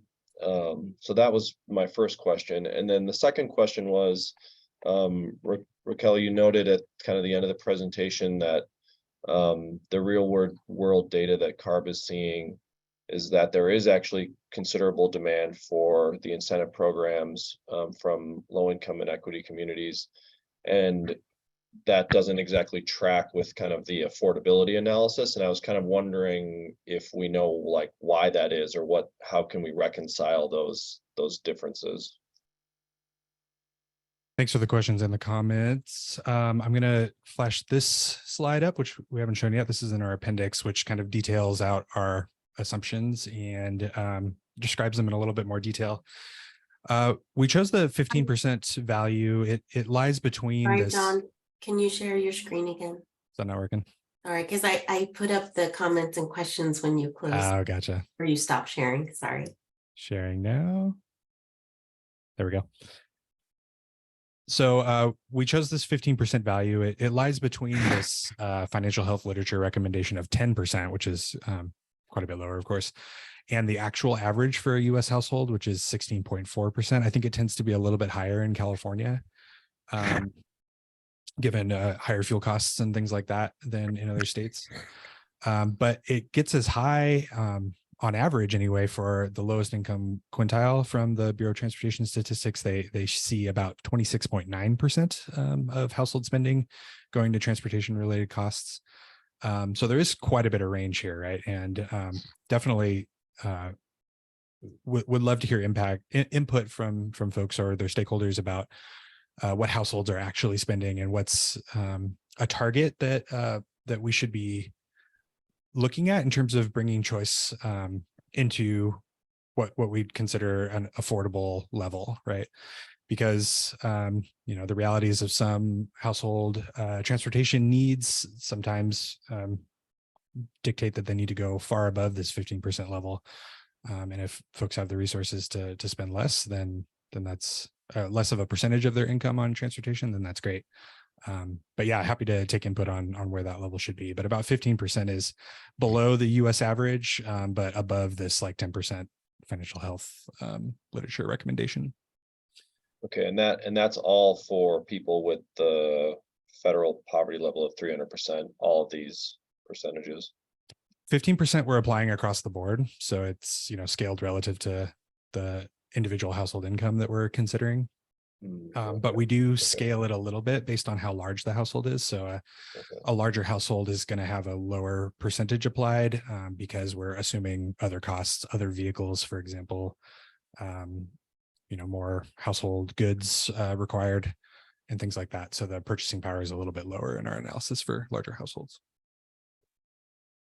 And I'm sorry, your other question was? I'll take that one. Thanks, okay. John. And back to the question, Christian, about why the results are showing one thing, but we're still seeing increased demand from lower income consumers. I think a lot of it has to do with this analysis is built on specific inputs.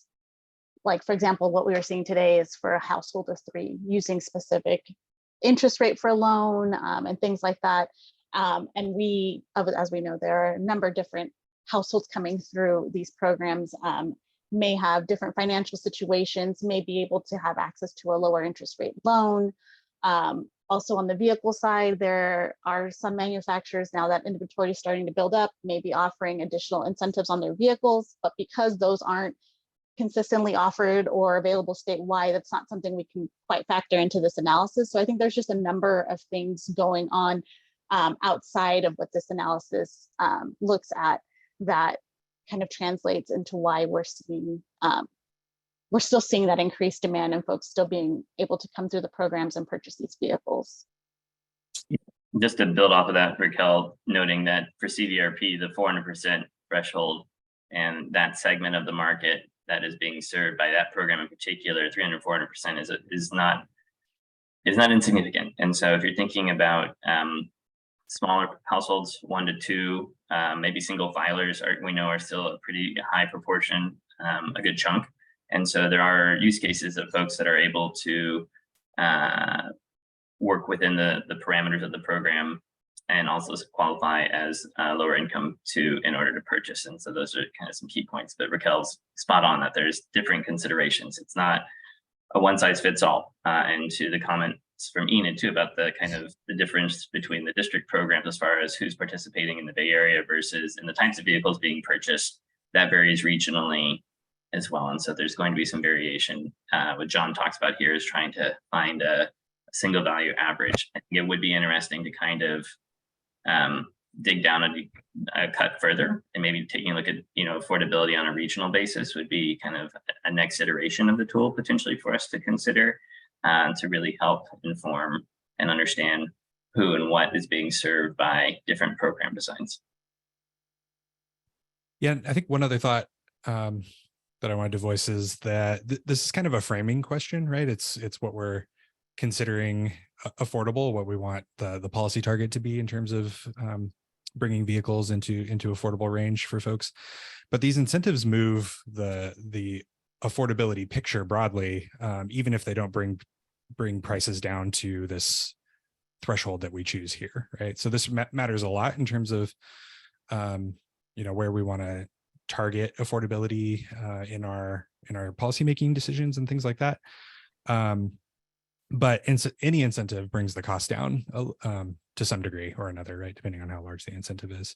And it makes vehicles more accessible, even if it doesn't bring things all the way down to this level. And that's another way of thinking about this is, what are prices for the mix of vehicles in the market, and are those prices affordable or palatable, perhaps would be another way of thinking about it for households, depending on their specific situation. That's kind of another way we can think about these results. Great. Thank you, John and John. I'm going to jump in. We have reached our first break of today. I see that we still have 2 more hands raised, but I think for now we're going to break and then head into our next topic after the break. And if Paul and Brett, if you would like to leave your hands raised, we'll go ahead and tackle your questions and comments first at the next Q&A session. So we'll see everybody back here at 10:50.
All right.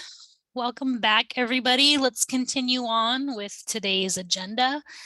So up next, we have Anthony Poggi, who will be presenting our next topic on zero emission motorcycle eligibility for Clean Cars for All and financing assistance programs. Anthony? Thank you, Grace. Hello, everyone. My name is Anthony Poggi, and I am the lead over Clean Cars for All program. I'm joined today by my colleague, Ali Koastani, who is lead over the financing assistance program, to help answer any questions that may come up on zero emission motorcycle eligibility. As part of the fiscal year 2023-24 funding plan, staff is considering adding zero emission motorcycles, or ZEMs, to the Clean Cars for All and financing assistance programs. Currently, ZEMs are only eligible through CVRP, as CVRP is not expecting any additional funding, and in order to promote additional zero-emission transportation options, CARB staff is considering the addition of ZEMs to other programs. ZEMs are different from e-bikes in that they are more powerful, can be freeway capable, and must be registered with the DMV.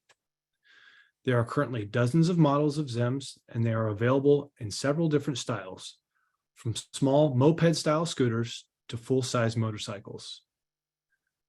Prices vary widely and range from $2,000 to $20,000, and they have ranges from between 30 to 200 miles. ZEMs present a lower cost option for participants who are looking for a zero-emission option and do not need a passenger vehicle. Continuing incentives for ZEMs will also support the proposed ZEM regulation, which currently has a target of 50% of on-road motorcycle sales to be zero emission by 2035. Staff will continue to analyze ZEMs and incorporate stakeholder and community feedback to determine which incentive programs may be the best fit, as well as the appropriate funding amounts. As staff continues to analyze this potential programs change, we would like to take this opportunity to gather initial thoughts, concerns, or questions regarding adding ZEMs to financing assistance and Clean Cars for All. So with that, we can begin our Q&A for this item.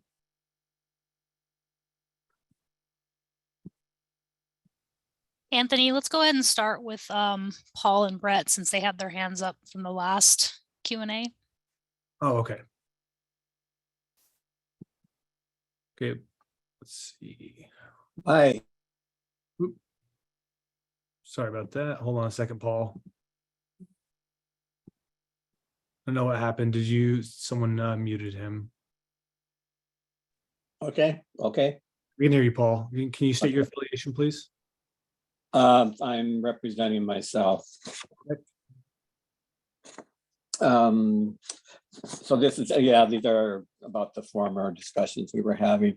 I wanted, in conjunction with, I think it was Wendy, sorry, Wendy, if I got your name wrong, talking about the different populations that you work with and the size of the cars. I wanted to put a word out for seniors. I don't hear the specific group addressed in these discussions too much, and understandably, I guess, in some ways. But I would like to just put a word out there that, especially for those of us who have retired and have had to make big adjustments in our income for that reason, and then in our budgeting, that the importance of these programs is really crucial for us as a group. And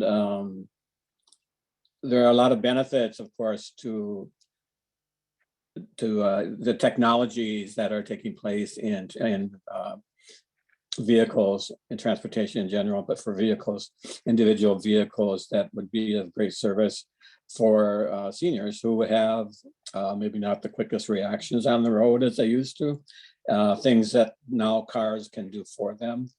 And there are a lot of things contained within this particular discussion that I think I would like to see discuss more.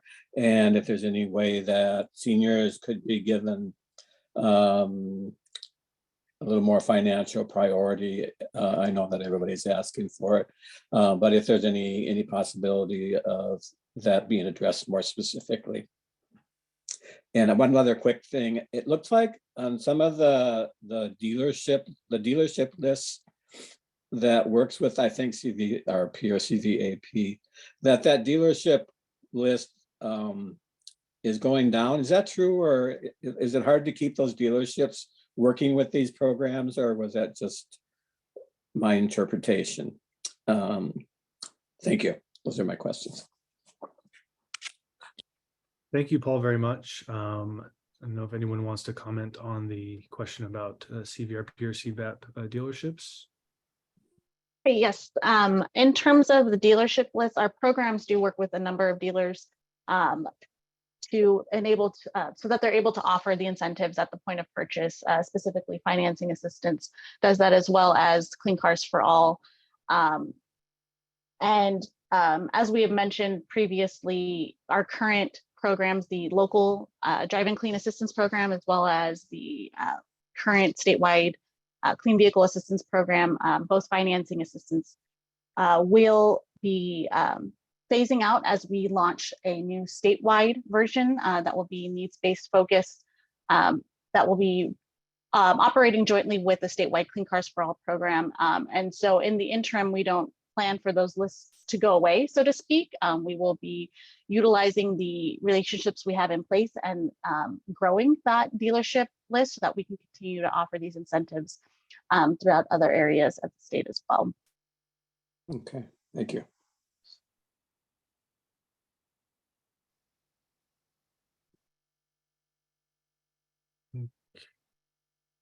Okay, next we have Brett Wiley. Brett, you've been unmuted. Can you go ahead and state your affiliation, please? Yeah, Anthony, can you hear me? Yes. Okay. Hi, this is Brett Wiley with East Bay Community Energy. And I missed the first 5 minutes of the call, so perhaps this is just a clarification for my part. But for the analysis on the new EV scenarios, was CVRP included in that analysis as a stackable incentive? For affordability, Brett? Correct.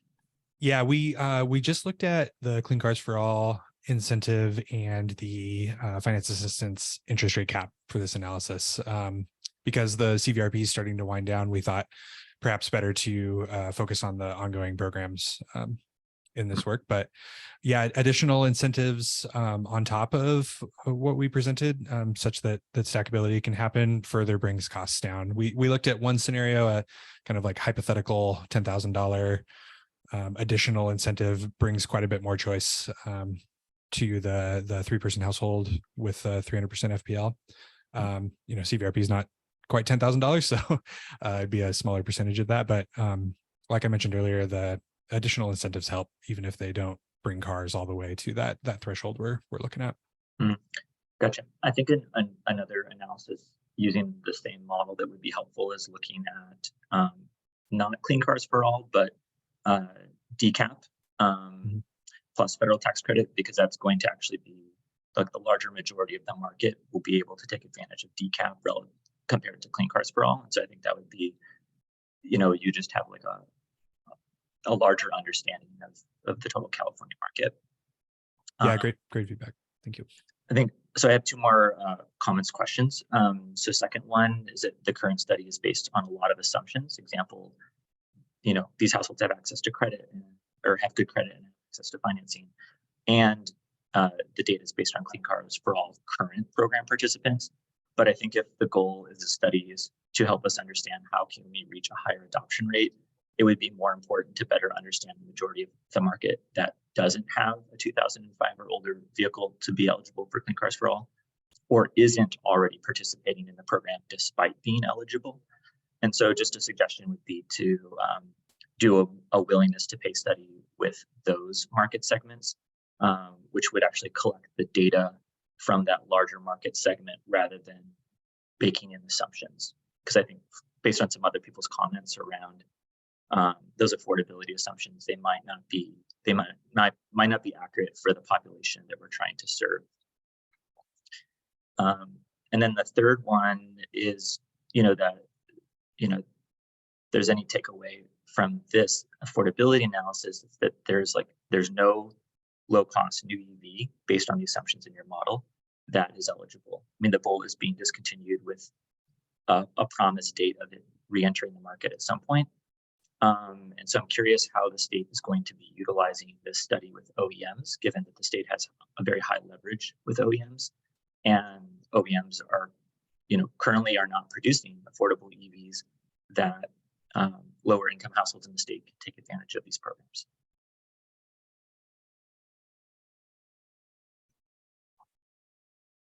I'll address the second point you made. I think that's a great suggestion and would be an excellent line of inquiry for informing these analyses. If we can go to the communities that we're seeking to support and get real world feedback about what they're willing to pay for their transportation costs, that'll help us really dial in these analyses. And I thank you for the feedback on that. I'll hand it off to the CARB team for the third point. Yes, now that this update is public, our analysis, the original analysis from last year is public. We definitely share this with the OEMs. What they do with that is up to them, but we will continue to encourage and support affordable EVs in our programs as to the best of our ability.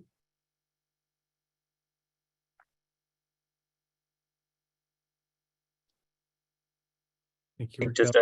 I think just a reflective comment from that is it would be great to see the state use its purchasing power and leverage to demand lower cost, more affordable EVs from automakers, because if you're looking at where the automakers are going, a lot of them are producing SUVs and trucks that will continue to be on the higher end of the market and less so on the more affordable spectrum. So just a suggestion for the state. We have all these incentive programs, but I think it's going to be very hard to hit our goals if we're not leveraging that purchasing power, and us being one of the the leading NEVI state to force the market in a more equitable direction. Thank you for your comments, Brett. Okay, thank you, Brett. Okay, we currently have no more raised hands at the moment. I'm going to do one last call, and if not, we will move on. And again, I just want to remind folks, we're circling back to what Anthony presented on including zero emission motorcycles and financing assistance in Clean Cars for All, and just looking for some initial feedback there on thoughts about including that option, thoughts on the incentive amount we should possibly be offering for those vehicles. Currently through the Clean Vehicle Rebate Project, or CVRP, we offer $750 a rebate for a new zero emission motorcycle. So we are welcoming any feedback you have on this potential proposal. Again, this isn't your only option to provide feedback. We do have our email address included at the end of the presentation. If after thinking through things, you have some additional feedback. I just want to make sure folks have some time now to provide that input.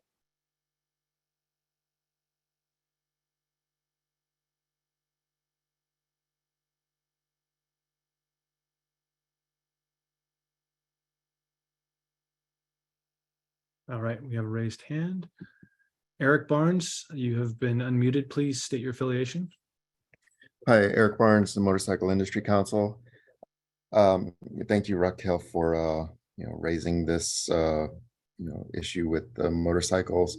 Yeah, the industry is very concerned about the ending of CVRP and even the Clean Fuel Rewards Program funding situation, because essentially all of our incentives for motorcycles are either going away or in question now.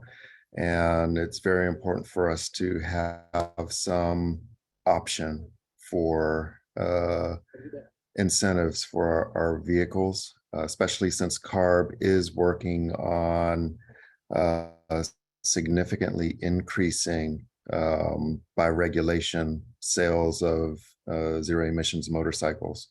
That effort is underway right now. and they're working to go before the board, I believe September or, sometime this year. So we definitely need some incentive opportunities in place. We don't need them to be going away right now. So anything you guys can do to help us out there would be really appreciated. Thank you so much for your comments, Eric.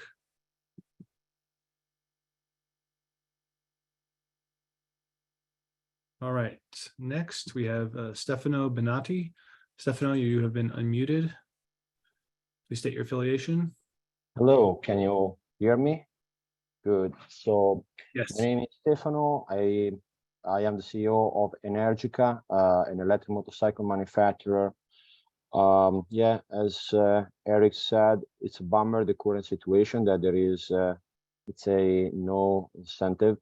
I just would like to explain one detail that I wonder if might be useful to explain to the legislator the value of, let's say, helping the adoption of electric motorcycle for the achievement, for the opportunity to achieve the environmental target that California has. I mean, there is a famous CARB study explaining that yeah, motorcycle is, let's say, a small fish in the pot, because we're talking about only 3.6% of the vehicle registrations in total. And it's responsible of only 1% of all the miles traveled in the state.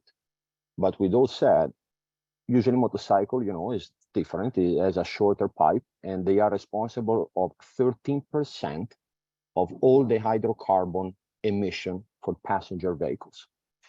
So helping the adoption of electric motorcycle will help the achievement of the environmental sustainability that California is trying to get.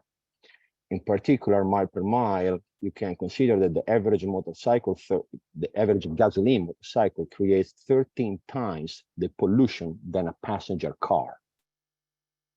So every time that you switch a motorcycle to an electric motorcycle, it is equivalent to 13 electric cars on the road. These data are coming from a study made by CARB. If you want it, we can provide it to you, just to reinforce that it's not just a, let's say, business, let's say, request. There is also an environmental advantage. Thank you. Thank you very much for your comments, Stefano.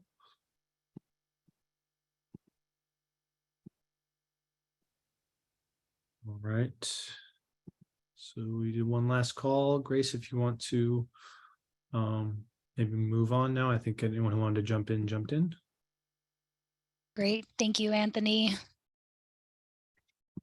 Okay.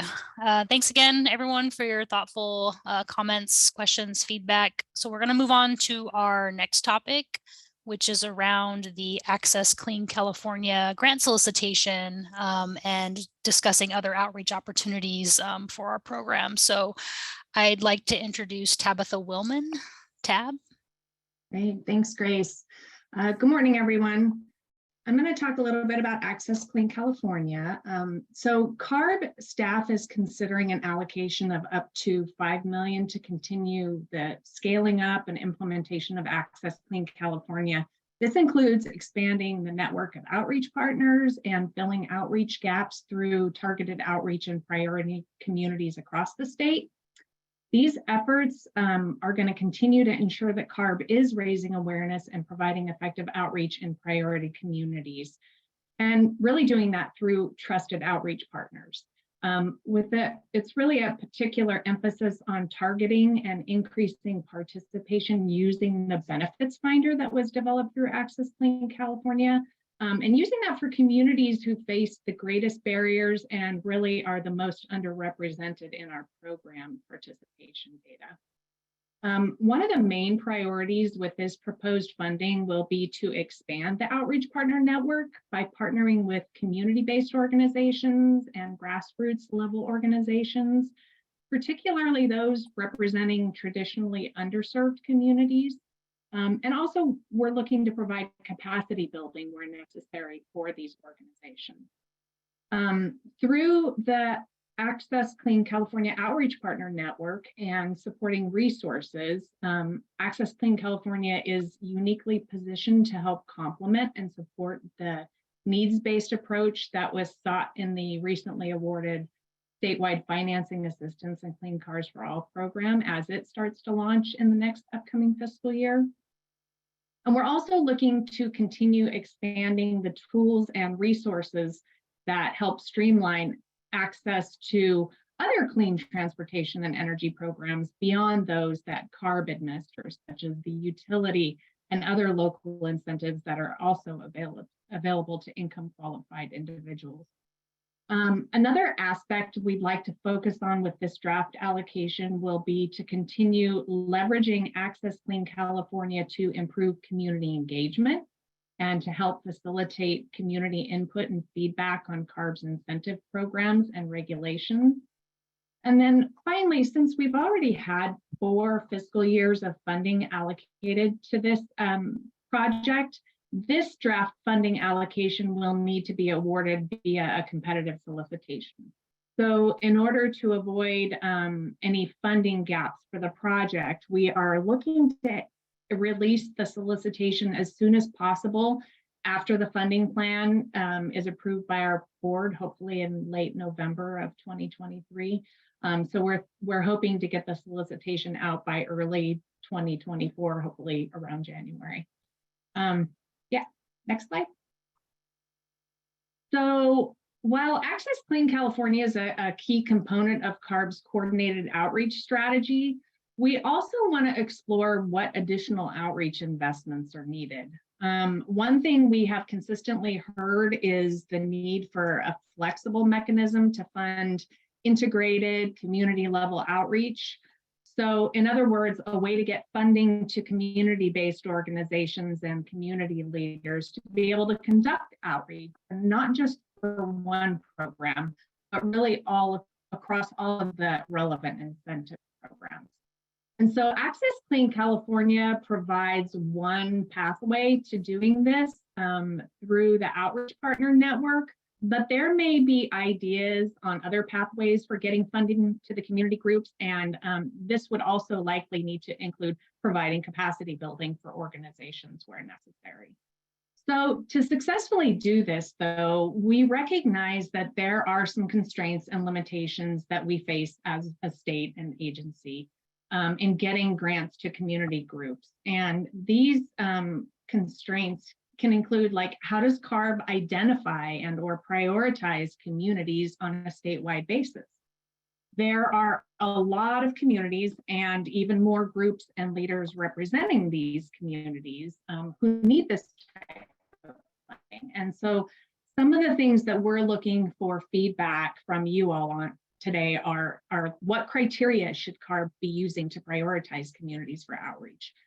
And how should Access Clean California determine what community-based organizations partner with?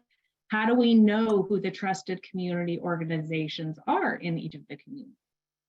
So CARB's ability to partner with more communities really also relies on administrators as they provide the administrative capacity to manage many grants with all of the different community groups that need this funding. The state also has legal restrictions when it comes to providing money up front, which we call advance pay. And this is clearly a huge concern when you're working with small organizations that lack the capital to be able to work on a reimbursement basis. Unfortunately, there's simply not much CARB can do about this without the legislature acting on it. And until this happens, we're largely unable to give state funds to, like, sub-grantees before that work is completed, and oftentimes grantees. We also want to highlight that even when it comes to reimbursement, we're required by law to require a lot of documentation, and the involvement, and that actually involves several state agencies. So, you know, meeting these requirements is essential before the state can cut a check. And we recognize that this is really a significant barrier for community organizations that we're trying to work with, and we're working to find creative solutions to streamline this as much as possible where we have the ability to do that. But really, a lot of this has to do with legislative changes that are needed. And without those, we will try and do our best, but it is challenging. So with those constraints and with, looking at some of the additional things we might want to do through Access, we'd like to open up the discussion and hear what folks on the call feel are types of outreach investments that are needed, and maybe some ideas on, opportunities for Access Clean California to be able to fill some of those. And so with that, I think we'll open up for questions and comments.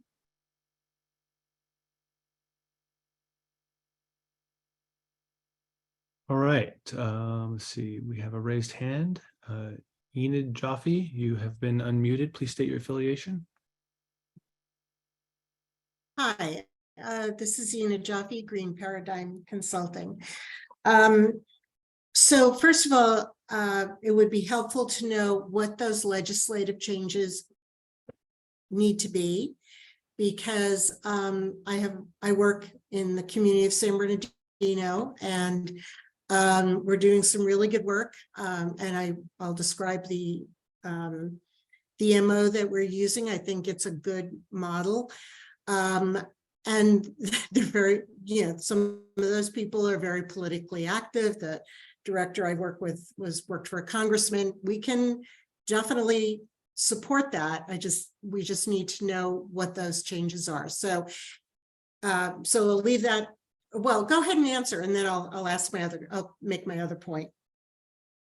Yeah, I do believe that CARB has been given some authority to make advance payments directly to grantees. And I might need Lance and Raquel to help jump in on this too, but we have some limited, but the problem is we cannot authorize sub-grantees. And for a lot of our programs, we have statewide administrators. And so any partners at the local level that we work through our statewide administrators have to be paid on a reimbursement basis. And so I think, and correct me if I'm wrong, I believe there may be some legislation being proposed this year, and I'm not exactly sure of the bill number, to try and help work to get it so that we can extend that advance pay option to sub-grantees. But that's an example of one of the things that we need to try and advocate be done through the legislature is having CARB have that authority to provide advance payment to sub-grantees.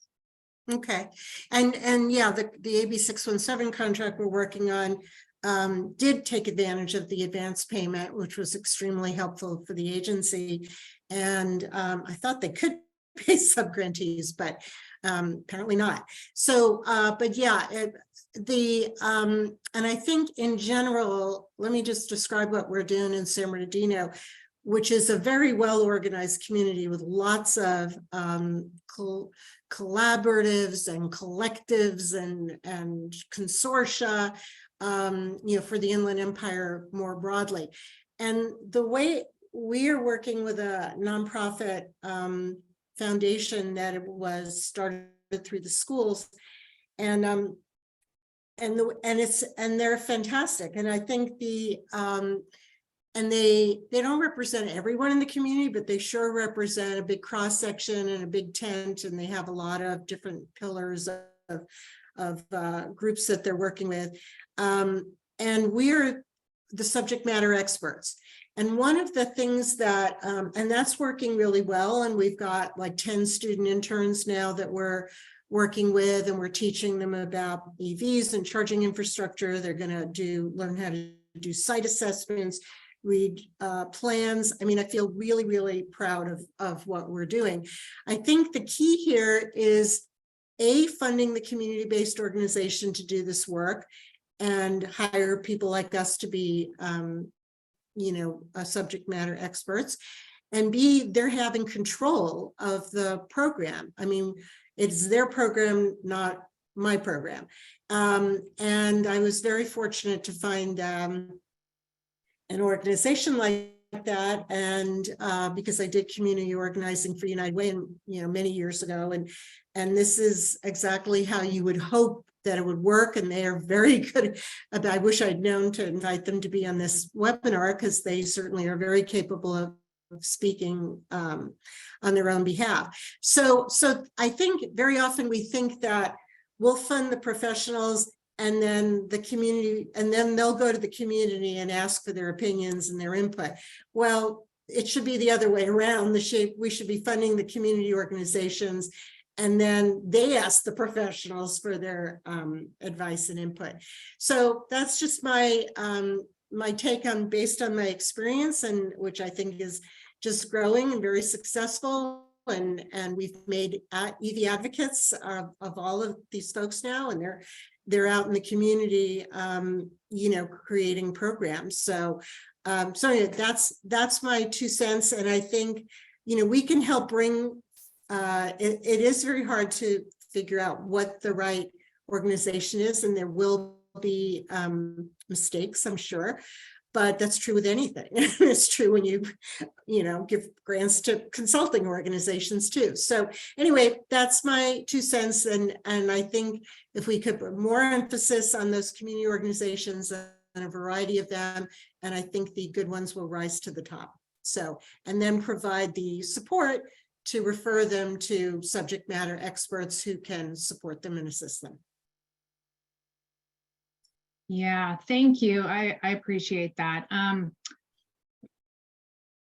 Definitely, that's the focus that we want to take when we're working through Access Clean California, is how do we partner with those community-based organizations more? And we know that we're really looking to expand that piece of it, because while it's hard statewide, we're really trying to focus on who are the communities that are underrepresented, and who are we missing in other outreach, and really who are those communities for whom these programs will provide the most benefit and need. And so definitely working with community-based organizations is a huge focus of what we're trying to do. I think if we start with the charging deserts, that's a good place to start, because that was kind of our logic for San Bernardino. It's charging desert, and it's an EV desert, and we're trying to change that, and we're trying to measure how we change that. So I think that's a good criteria to use to figure out which communities can should be next. Right. And that legislation was to try and get advanced pay for subgrantees, I believe, is AB 59. Okay, thank you. Right. Next we have Piet Kanin. Apologies if I spelled your name wrong. Piet, you have been unmuted. Please state your affiliation. Good morning. My name is Piet Cannon from Ecology Action. And Ecology Action is a nonprofit located in the Monterey Bay. We're pretty highly developed nonprofit, but we also, work within the community. Been doing that for over 50 years, and actually been in the electric vehicle space for some 12 years. And so, some of my comments are going to follow up on what Enid said. We're subject matters. We're working with more grassroots nonprofits who are kind of on a regular basis, either through health or other, social services, providing services to underserved community members that we're trying to reach through these different EV equity programs. So I don't know if I have that many solutions, but I have some ideas and some general comments. I think, for us, we're just trying to find, the resources, the dollars to keep our programs going. We have a localized EV purchase guidance program with a pretty backed up pipeline of low-income consumers, and we work with. We are part of one of the Clean Access California, CBO partners. So we work with the Benefit Finder tool and other tools to, get people qualified. We just, we're looking to keep our program going, keep it funding on a consistent basis. You know, we're kind of cobbling together funds. We actually are also funded through Electrify America and their cycle 3, you know, investments through that mechanism, and you know, also looking at federal funding too, to be able to keep our EV consumer education equity focused programs going in the Monterey Bay largely. I would say, you know, CARB coordinating with other programs, you know, like the federal programs, to make sure that, you know, the trusted sources, the people in the space working, you know, can continue to do so, you know, have the resource runway to do that, and coordinate as much as possible, and to avoid, you know, overlap if possible. You know, like for one thing, we have a website portal, EVs for Everyone, in the Monterey Bay area. If there's other, you know, online resources that are created, it might, you know, provide, you know, some kind of duplication and fragmentation. I mean, you know, we coordinate with Electric for All and their resources, but just making sure that those things are happening as these things are built out, and also just, you know, yeah, more. I mean, saying we need more money to do the work we're doing on the ground. You know, it sounds pretty basic, but I think it's worth saying. And I do think, you know, continuing to fund programs where there is capacity building for truly grassroots, small nonprofits that are working in the communities is good. You know, identifying EV charging deserts seems like a good place to be as well.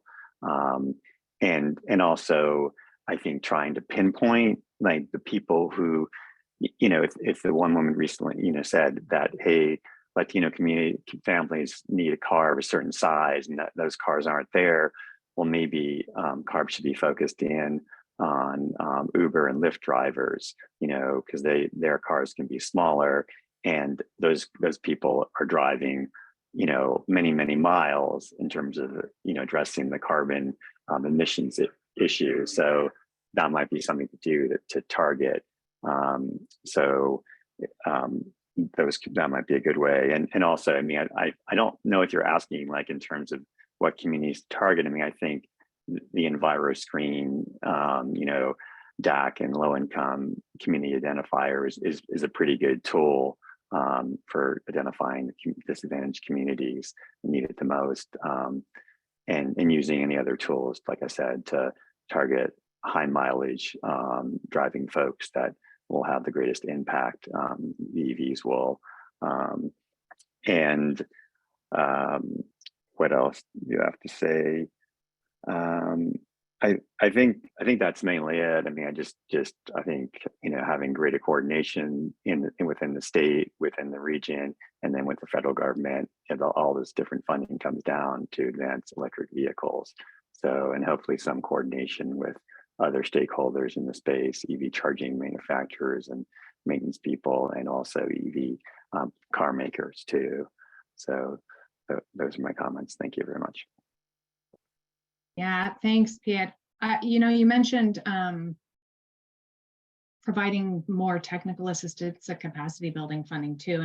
And later on in the presentation, I think you'll hear a little bit more about that. We did just release a request for applications for, I think, some of the things you're trying to talk about, you know, planning and capacity building. So, but thank you for all of your feedback. You're welcome. All right. Next, we have Ashley Garrity. Ashley, you have been unmuted. Please state your affiliation. Hi, Ashley Garrity again with the Green Lighting Institute. Thank you for this update on Access Clean California. Really great initiatives that are really impactful to our communities. I wanted to address, I think, a previous question about nonprofit or advanced pay. There is legislation currently happening. It's called the California Nonprofit Equity Initiative. There's, I think, like 6 or 7 bills that are all a package that is seeking to provide greater access for nonprofits to state funds, and advanced pay is a really big one of those. So for those who are interested in advocating and engaging in that process, yeah, look up California Nonprofit Equity Initiative. Let me see. I think, yeah, and then just to answer one of the questions that was raised around identifying and prioritizing communities for outreach, just reiterating, I think some comments that we've said in the past, but then I think were raised again here today.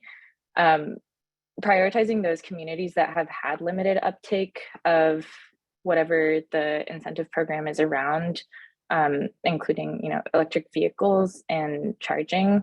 I know you all aren't as involved in charging. Really looking at those communities and identifying which have received the fewest funds and prioritizing outreach in those areas, ensuring that that outreach is culturally accessible and bilingual and meets those communities where they're at, in like that could mean physically or really where their education and understanding of electric vehicles is at. And there is definitely, that requires a lot more funding. So ensuring that that funding is there to support that greater level of involvement and capacity building, as you had said, is there. And then another aspect of it is, which are the communities in California who have the greatest impact, especially from transportation emissions, but just like greatest impact of pollution in general. And there are a number of reports out there, which I'm sure you're aware of, but one to bring to your attention if you haven't yet seen it, Greenlining, along with the Union of Concerned Scientists, recently released a report that looked at where in California the oldest vehicles are. So we're looking at 2000 or earlier than 2004 vehicles, because that was when a significant tailpipe emission standard was introduced, was for 2004. So it's called Cleaner Cars, Cleaner Air is the report.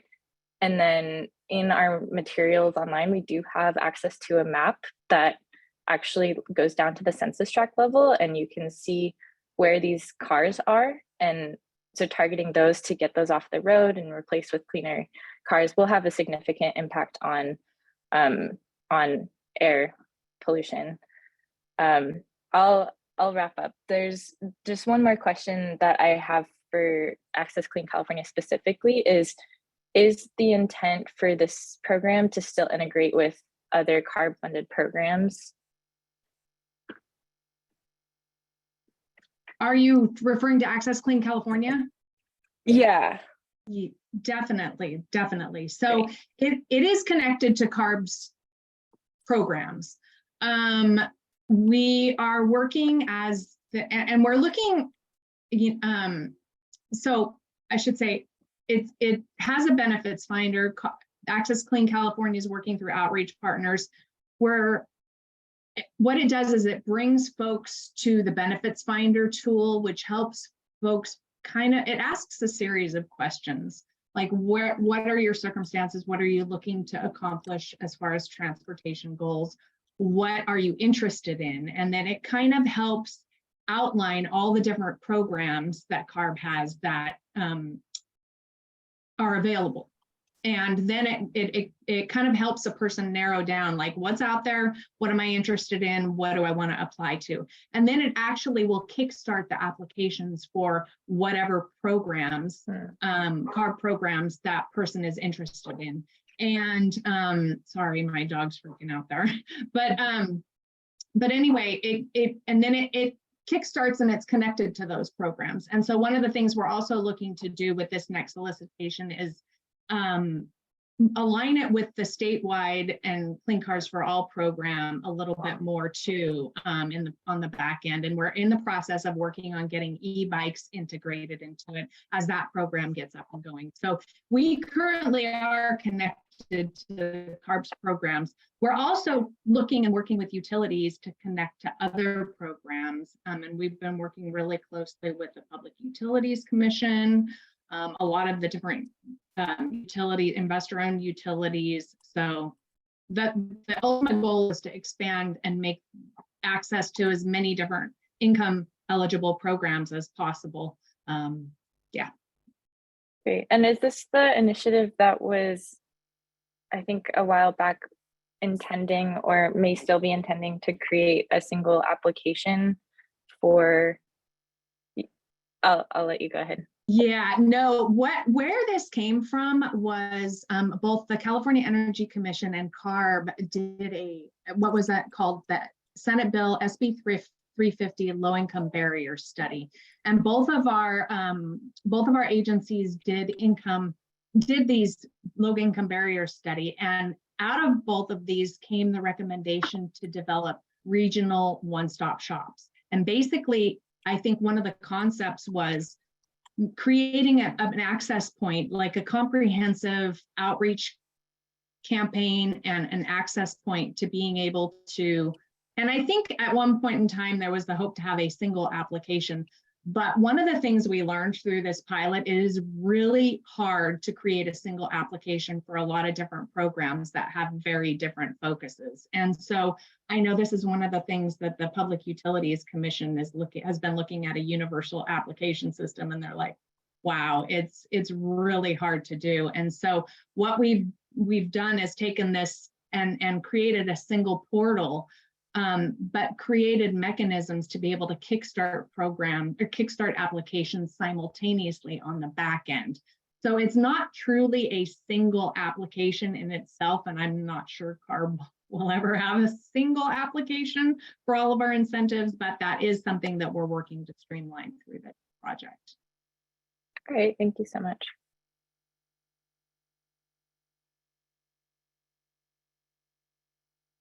Okay, so next we have Paul Hagen. Paul, you are unmuted. Please state your affiliation. Yeah, my name is Paul Hagen. I'm here for myself, representing seniors. My last question, I hope is, do you have any data or any connections with the federal IRA program, and specifically with regard to how many people are applying for and receiving the full $7,500 or even a portion of it, and what their income bracket is? I mean, the question, the reason why I ask is, who really is getting that money? Is it at all serving lower income people? It seems the way that it's set up that it wouldn't be. But do you have any connection with that program specifically on the federal level? Anybody that works or has connections with it? Which program is this at the federal level? Well, the one that the $7,500 rebate on certain cars, depending on your income, the price of the car. It's under the IRA Act, the Recovery Act. Yeah, that one, and I'm not sure, Omar, if you're on the call and you have more information on that. That is actually one that I believe we point to, but it's not actually integrated into Access Clean California. Yeah. I was just wondering if, I assume that, just wondering if anybody on staff has, sort of peripherally kept up with it, or has, if there are generally been any studies done so far. I know it's a little early since the program has been passed, if there's any data on it at this point. Yeah, Paul. Oh, sorry, go ahead. Val. I was going to say, we do follow the federal tax credit very closely as we look to see how it interplays with our other incentive programs and what could be available for consumers. To my knowledge, that level of data isn't publicly out there, especially like you said, this is the newer iteration of the federal tax credit. But we will continue to follow it closely and see if there's a way that we could get that level of data that could help our analysis in the future. Great, thank you.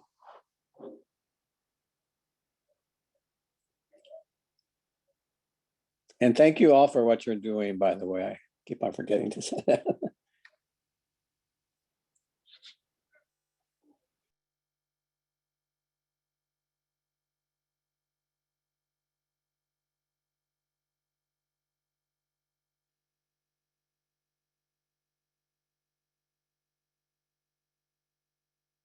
So it looks like we have 2 more raised hands. Anthony, if you want to call on the next in line.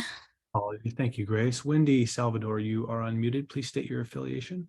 Yes, hi again. This is Wendy with Redeemer Community Partnership. Again, thank you for this time and this platform. I think one of the things that I would like to emphasize when we are working with underserved communities, I do believe that although we do have tools available to us, like you just mentioned, the benefit finder, it's a great tool. I've used it many, many times for a lot of people in our community. However, it is a tool. And one of the things that I do want to emphasize is that at the moment, I do feel that CARB needs to do a better job at elevating the voices of the people that are working case management with these programs. One of the bigger issues that we deal with in our community is trust issues. There's a lot of fraud. There's a lot of scams going on in underserved communities. So that's one of the things that I've had to deal with as case management. I've worked with electric vehicles, clean mobility. We've been very successful in our community with just most recently, we assisted at least 10 people in purchasing electric vehicle. And with that comes a lot of education. It's important, so important to educate our community. Why is it important? Because South LA is the #1 worst city to live in because of the air pollution. So it's something that we've had to deal with as far as the health issues, as far as the lack of charging stations in our community. So when we talk to our community, it's important that we educate them. Another thing that we've had to deal with is having to deal with dealerships or dealers that are not as trusting as they should be. So when a participant walks in with any kinds of grants, any kinds of incentive, the dealers are already looking to see how they could raise or add the prices to their vehicles. And so because of that, as an advocate, as a case manager, I have to walk in, well, not literally walk in, but I have walked into many dealers to try to get them to participate with our buyers. So that alone is just added work for the people in our community. So first you have to go through the trust issues. Why should I change from a car that has worked for my grandmother, my grandfather? The gas car has been great. Why should I change it now to an electric vehicle? How do I go about accessing all these incentives, rebates, whatever it may be? So another thing that you should consider, that we should consider, is the people in our community have a lot of issues with their credit. So because of that, that's another barrier that we have to deal with. So we recommend that our participants reach out to the nearest credit union, because they're most likely to get a better rate through a credit union than a regular bank. Unfortunately, a lot of our community members are unbanked. So those are so many issues. But on top of that, once you're able to convince a person in our community, our neighbor, our friend, our family member, that an electric vehicle is not only the best decision to make financially, if it is affordable, if we can get past that, then we have to deal with, again, the dealers, the credit unions. But once we have these people in the electric vehicle, which we're happy to see them, so much so that there's been times when I'm fortunate because we have a charger at home, and again, these are my friends, my neighbors, my family members. So there's such a lack of charging infrastructure in South LA that I tell people, come charge at my house, because I know even at my cost, it's so much cheaper than for them to go to a gas station, for them to be having that worry about not having enough charge to go to work or whatever it may be. So I just want to emphasize how important it is, as some of my co-workers have mentioned, we need to have more community organizers on the ground. It's not enough to have a benefits finder, although I love it. It's a great tool.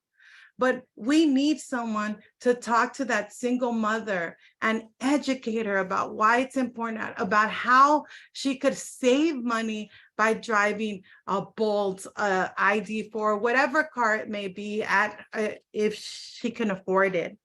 And so I just really encourage you to really reach out to the communities. Anytime I hear of any event with an electric vehicle, promoting an electric vehicle in my neighborhood, I am there. And unfortunately, the people are not trained enough. The people don't have enough information to give our community. And so those are things that I would really love to see CARB do. Really have the caseworkers on the ground teaching, equipping, educating, and facilitating. This change is happening. This electric vehicle revolution is happening. It's almost, we're past this in the general market. Now we're on to the next revolution, AI, whatever it may be. Unfortunately, in an underserved community, we're just learning about it. And like always, we're always left behind. And so I really truly believe we need to have more case management, more people on the ground. I personally, Paul, have helped a lot of seniors just fill out applications, go to a dealer to test drive a vehicle. We don't even have a place near our community, an Electrify America. Can you imagine how that would revolutionize our neighborhood? Just to see an Electrify, we have to drive out to Inglewood, we have to drive out to Downey in order to charge our cars. So it really is important. Education, having access to this education, having these boots on the ground with people who know what they're talking about, people who will refer, will give the right information to the people that are so desperate to have this information. And thank you again for all the work that you all are doing.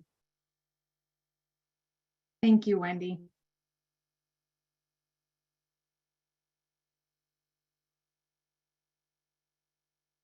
All right, so next we have Elena G. Elena, you are unmuted. Please state your affiliation. Hi, I'm Elena Giyenko. I apologize, I didn't spell my last name correctly. So I am transportation energy demand forecasting with California Energy Commission. But right now I'm speaking on my behalf, not on behalf of the Energy Commission. So please note on this. So I will be really quick, and my apologies for missing parts of your presentation. I did review the slides, and if you have already covered or you plan to cover it in the next hour or so, please, like, succinctly, can you explain differences in affordability barriers between hydrogen fuel vehicle and battery electric vehicles? Because I believe some of the sensitivities will be different. Also, with adoption of clean miles vehicle standard, that may impact people who are driving for Uber and Lyft differently than people who are using those services. So again, maybe this is off the topic right now because I did miss your presentation at the beginning. I'm not sure if CVRP covered it already, but I'm just curious, and maybe you can hold answers for the later. Thank you.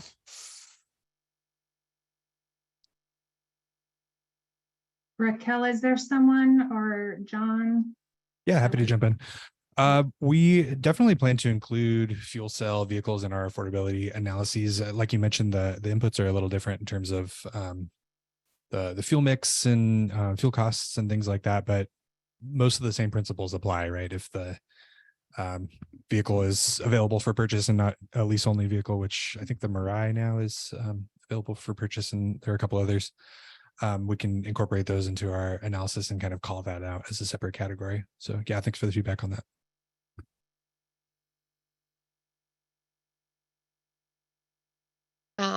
Thank you. And the part on the clean mile standard, that's transportation network companies' incentives for people who drive on Uber and Lyft platforms. Do you plan on doing this analysis in the future as well? Thinking about affordability for like folks that are operating their vehicles in TNCs? Is that kind of what you're getting at? Right. So there is again, I do the travel demand modeling for the Energy Commission, and there is a difference when you are working as a driver and you have different operational costs of zero emission vehicles, and when you are a rider, so who using the services of Uber and Lyft, and you know, pretty much your transportation is covered by not, owning your vehicle. You're just using someone else's vehicle. So I'm not sure, like, if that thinking goes into that analysis or not, but definitely at the Energy Commission we are considering this. Yeah, interesting point for sure. We've basically looked at kind of individual consumer inputs in terms of our assumptions about how vehicles are being driven and fuel costs and maintenance costs and things like that.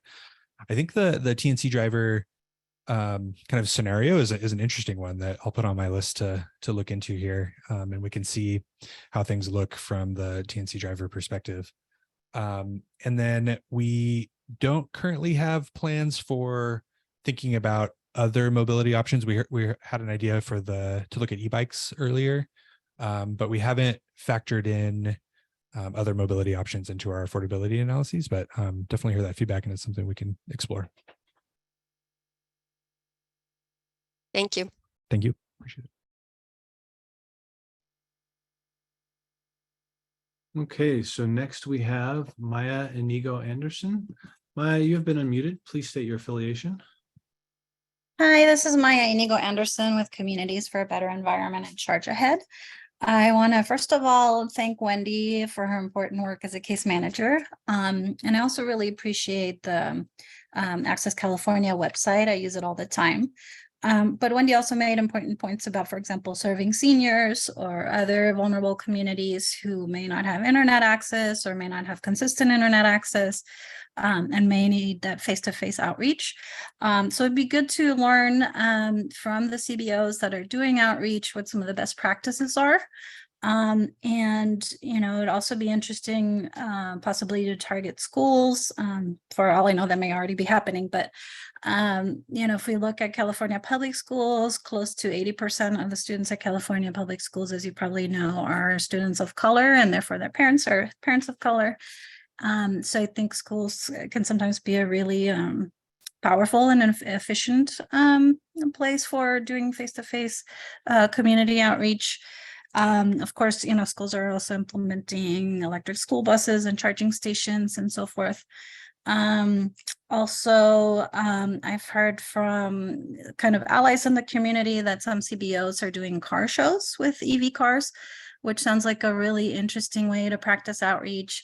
When we think about, some immigrant communities, there's a culture and history of car shows. So definitely getting those cars into those communities to break down barriers would be helpful. Sometimes at transportation conferences or in professional settings, private vehicle companies will bring their vehicles for people to test drive them. I don't know if there's a possibility for CARB to maybe partner with some of these companies to see if they can do more car shows and outreach in low-income communities and highly polluted communities. And then I want to echo what Wendy said around infrastructure. I know that goes beyond CARB, but in Southeast Los Angeles, for example, I used to live in Southeast LA. I currently work in Southeast LA. And for example, in Huntington Park, we have 0 charging stations for individual vehicles. That's as per charge point. And so, obviously partnering with the legislature, the Energy Commission, and other stakeholders and making sure we bring more charging infrastructure into those communities and into multi-unit buildings is really important. And as you probably know, some advocacy organizations, including Communities for a Better Environment, have endorsed SB 410. Which promises to help power the electric vehicle transition and potentially bring down electricity rates. And, that's again where I think the communication between the CARB programs and the legislative staff or the legislative team is really important. To make sure that as we get ready soon again for next year's budget, that those policies are in place, even if CARB isn't an advocacy organization, to make sure that communication is there, so that we're in a good place to expand these programs.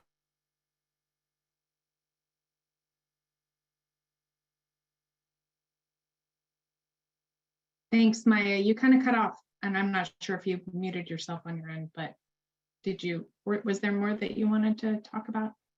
I just wanted to say, I realize that CARB is not per se an advocacy organization, but just, as was discussed earlier today, it would be important to make sure that communication is there between CARB staff coordinating these programs and the legislative team, to make sure that as we start gearing up for next year's budget cycle pretty soon, that we're looking at how do we expand these programs and how do we coordinate with other entities to make sure that the charging infrastructure piece is also addressed. Thank you. Okay, thank you very much. Next we have Beverly Deschaux. Beverly, your microphone is unmuted. Please state your affiliation.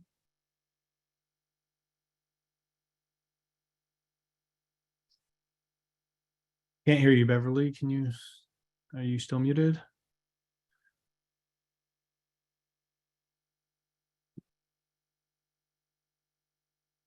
Sorry, the unmute thing was not coming up. Can you hear me now? Yes, we can hear you. Go ahead. Okay, great. Great. This is Beverly Deschaux. I'm the president of the Electric Vehicle Association of the Central Coast. And I have a few comments. I mostly wanted to speak to the person who was saying, or the people who are saying we don't have charging stations in our neighborhood, we don't have educational resources, the dealers are this or that. So I have been working on EV educational events for 16 years personally, and I'm in affiliation with others who have been working even longer on that. Before we had the major manufacturers producing them, we had conversions back in the day, conversions from gas to electric, that is. So the dealers mostly don't know stuff or don't want to give it because it is not to their advantage to do so. They make a great deal of their profit on repairs and oil changes and those kinds of things. And EVs don't require that, so they are losing money. So they don't have an incentive to educate you when you come in. Or we used to have them come to our events and they really didn't even know. So basically we, the EV educational community, have educated them. They're now catching on to that there is profit to be made, but there's a big sleaze factor. I had a bait and switch on me. I was trying to get a 2021 and had talked with them all throughout on a 2021. And they wrote up the papers for a 2020. And it was only the next day when I caught it because I had to come back for something. So yeah, there's a sleaze factor there. Okay, so I want to give some websites because they are resources in the community. To the person who said CARB needs to come out into the community, CARB's not going to do that. It's going to be up to your community-based organizations to do that. And there are EV chapters all over the state of California. We have 13. I don't know if they're all active, but you can reach out to them. And there is one in Southern California. And I will give you the website, which is just my EVA. That's my electric vehicle organization. myeva.org, and also pluginamerica.org has resources to help people in buying their vehicles. They will help you walk through it. Actually, they will tell you what incentives are available. They will tell you where to go to find those things. Let's see. So the hydrogen issue, I wish that my colleagues who are more, they're engineers in the Silicon Valley and on the Central Coast, and they know that hydrogen is a boondoggle.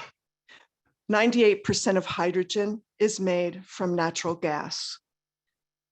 It's a fossil fuel, and it is the fossil fuel industry that is behind supporting this big thing that's supposed to be a green solution. It's not.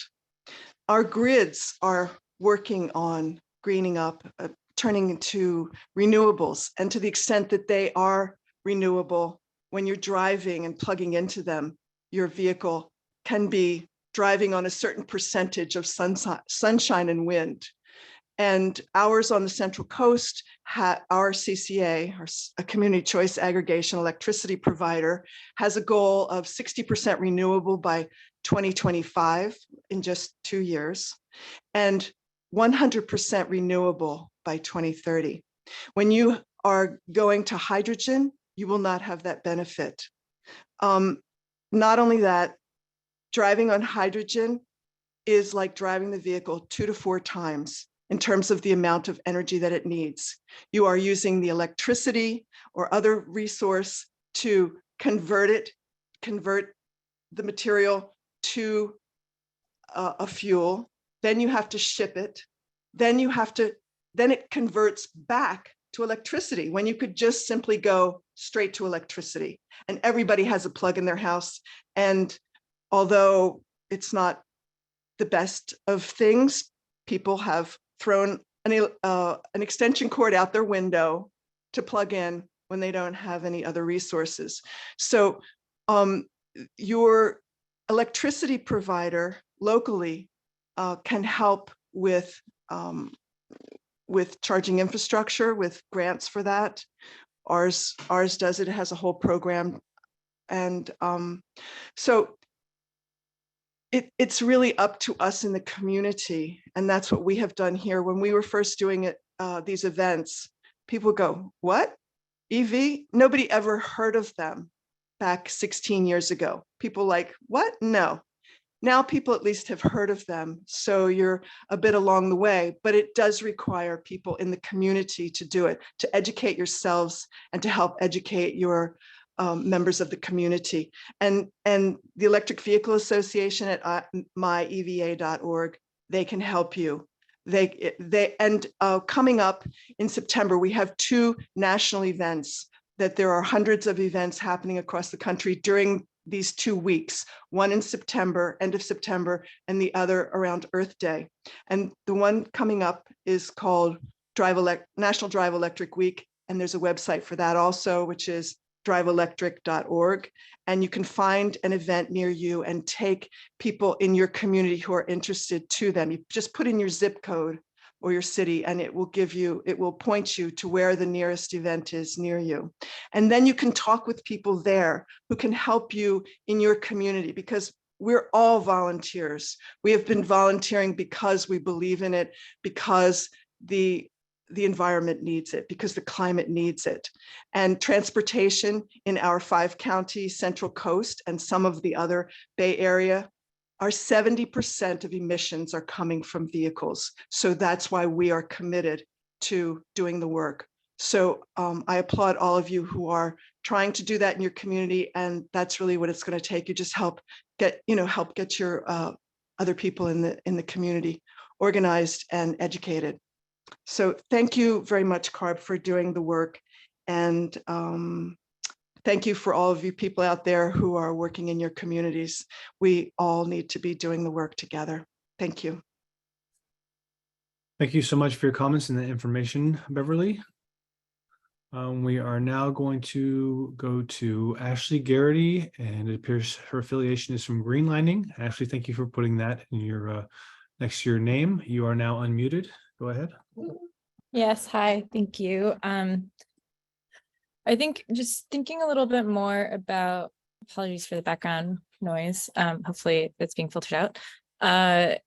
The questions that have been asked around how CARB can reach communities, I really appreciate the way that CARB is asking these questions and clearly making it a priority of the work that you all are doing and how you're designing and approaching these programs. And I also see, I've been to more than a few work groups, public work groups over the last year or so, and can see CARB writing what I assume are very detailed notes about how these efforts can be bolstered. I think something that I am interested in hearing more about is based on the feedback that's been collected and comments from advocates and suggestions for how to reach these harder to reach or historically less invested in communities. I'm interested in hearing an update on what has CARB done since starting to ask these questions, or and what is the plan for approaching these going forward, and really integrating community outreach into programs. And yeah, really just what is your process? What are your plans for the future, and what updates are going to be provided to the public and about outreach and also future investments and prioritizing these investments. Yeah, thank you, Ashley. I really appreciate that. It's been interesting because, just coming out of the pandemic, and a few months ago, we held our first since the pandemic hit, convening kind of a symposium, bringing everybody together to try and get updates on what we've been doing. Aside from our funding plan process, every year we go through our plan process, and we try and use these types of forums to be able to get feedback and give updates on our progress and where we're going. But that's primarily related to funding.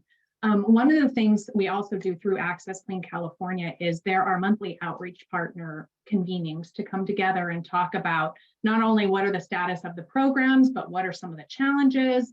I had heard somebody mention earlier about taking the lessons learned from the community practitioners and the community organizations and sharing information on what's working, what's not working. And definitely we want to continue those. We want to grow our outreach partner network, but we also want to start coming together more, because I think a little bit of trust has been lost by not coming together and meeting and having in-person events. And I think it's great to be able to connect over Zoom and virtually, but it's not as robust as being able to connect in person and have those personal connections. And so we are looking to start convening all of our project administrators more often, at least quarterly. We have done some community, and we are continuing to plan those, going out to communities and doing kind of a community tour, but focused on transportation needs and gaps, and trying to be responsive of community groups and organizations that are saying, hey, we're being overlooked and we want you to come, we want to partner with you. And those are some of the things where it's like, hey, let's come into Access Clean California. Let's build more funding into that to be able to expand that and be able to build more capacity.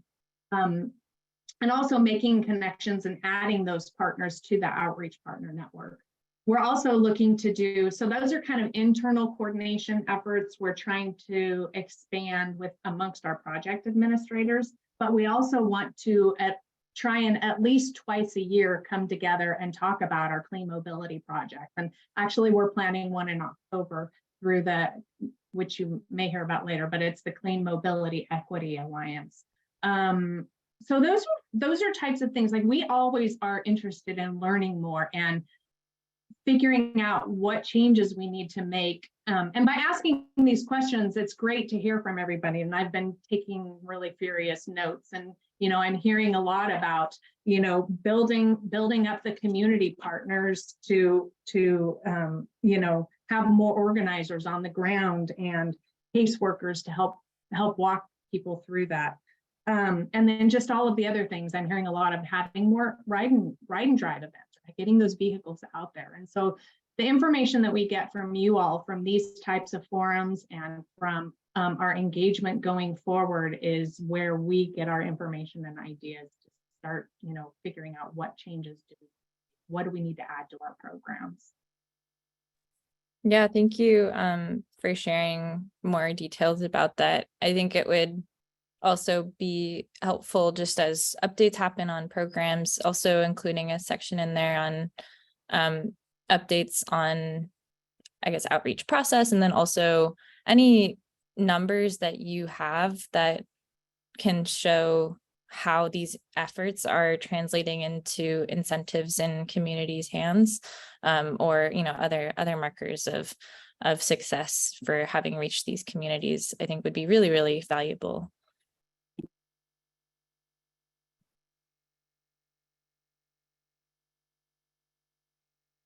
Yeah, thank you, Ashley. Okay, thank you, Ashley, very much. We'll just do a quick time check here. We are scheduled to go on break in about 8 minutes. If anyone does not have their hand up and they plan to ask a question, please go ahead and raise your hand now. And for those of you with your hands up, we'll just try to be mindful of the schedule here. We have about 8 minutes. So next in line is Omar Perez. Omar, you are unmuted. Please state your affiliation. Go ahead. Hi, everyone. This is Omar. I'm with Great Alternatives. I missed the beginning part of this section on Access Clean California. I just want to get some clarification on the solicitation of the 5 million. Is it up to 5 million? And I guess when would we find out the exact amount and the release of the solicitation? Yeah, so we are right now looking at, when we go out in the beginning with the funding plan, we have some kind of ranges, and we're looking to fund up to 5 million in the next. I think the next time we come together, and one of the things we propose ranges because we want to get feedback from folks as part of this initial kind of work group and through our work group processes. So the final proposed amounts that staff are recommending will come out probably by the end of August, and then it will go to our board for consideration and approval in November. We are looking to put together that solicitation package so that once the board makes its decision on the funding allocations, we can go out as soon as possible or right away with that next solicitation. So we are looking at very early, like hopefully by January of 2024, but I'm not gonna make that guarantee. We're just shooting for as quickly as we can after the board approves the funding plan. Perfect. Yeah, thank you.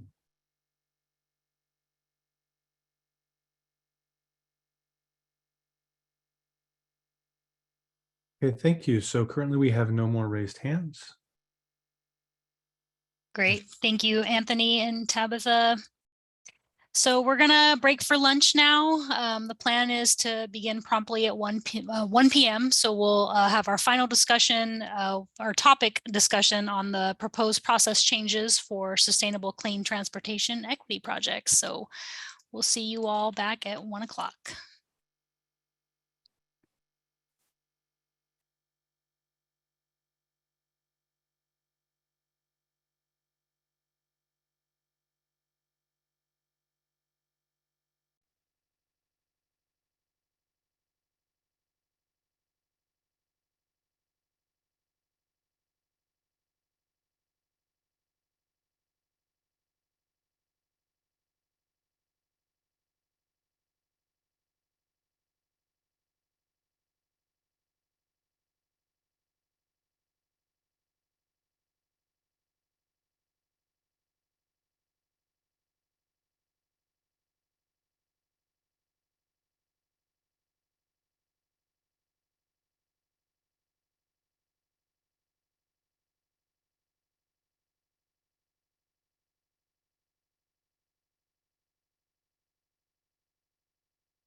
All right, welcome back, everyone. I hope everyone had a nice lunch break. We're gonna pick up where we left off and continue on with today's final topic. I'd like to introduce Violet Martin, who will be presenting our proposed process changes for sustainable community-based transportation equity projects. Violet?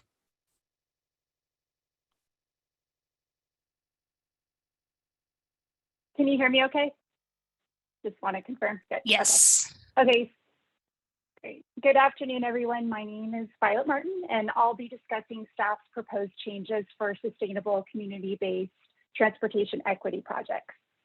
The Budget Act of 2023 and associated budget trailer bills include $60 million for sustainable community-based transportation equity projects.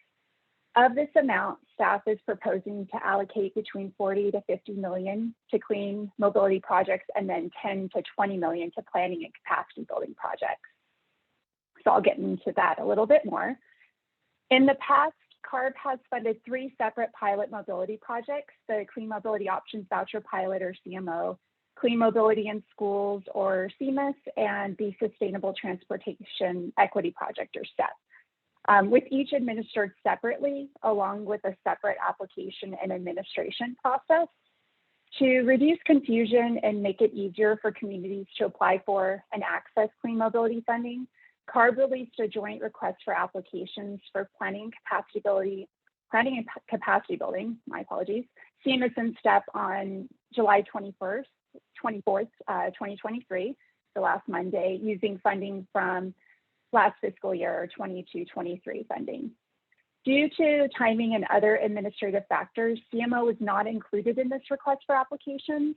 However, going forward, CARB is looking to further streamline programs and requirements and incorporate project types previously funded through CMO into one combined solicitation. Starting with a proposed 40 to 50 million funded allocated this year, staff is putting forward the idea to further align project criteria previously approved and fund community-based projects through a single request for applications while maintaining the purpose and goals of each program. This streamlined program will continue to support the implementation of clean mobility projects such as public transit and shared mobility services, as well as active transportation infrastructure and other supporting projects in the school and broader community within disadvantaged and low-income areas. Flexibility will also be maintained so that the funding supports many different types of projects to ensure that CARB funds can help meet the needs of each community within that community's context. Staff is also proposing to release a solicitation to select a single statewide mobility project administrator that will oversee specific elements of grant management, while also providing project assistance and support and data collection for all transportation equity mobility projects funded with fiscal year 23-24 and future funding. CARB will continue to oversee the joint request for application process, application scoring, and project selection. In fiscal year 22-23, CARB introduced a distinct funding category for planning and capacity building to support a more diverse set of projects focused on clean transportation planning, community transportation needs assessments, community capacity building, outreach, workforce training and development, ongoing technical assistance, and other critical community-led clean mobility investment needs. The current solicitation funds two separate efforts administered by a single statewide administrator: community planning and capacity building grants, which consist of funding provided through the statewide administrator to project awardees to implement their projects, and then project assistance and support provided by the administrator to awardees in the form of technical assistance, guidance, and other non-monetary support for project implementation. In fiscal year 23-24, staff proposes to continue this approach while aligning the application, timeline, and grant process with mobility projects so that there is one point of entry for prospective applicants to apply for sustainable community-based transportation equity projects. Staff propose a total of 10 to 20 million for planning efforts. And at the 10 million point, we anticipate this will provide about 7.5 million to fund more than 30 community-driven planning and capacity building projects, and the remaining 2.5 million for the statewide administrator to oversee specific elements of grant management, provide project implementation support, and also facilitate a regional coordination of outreach and technical assistance through grassroots community-based organizations. As with mobility projects, CARB will continue to oversee the joint request for application process, the scoring, as well as project selection. So, and with that, we'd like to once again open it up for questions and comments.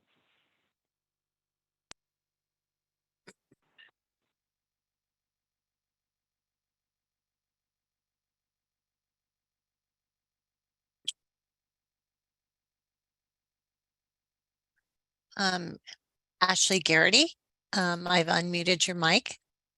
Hi again, Ashley Garrity with the Greenlining Institute. Thank you for this overview.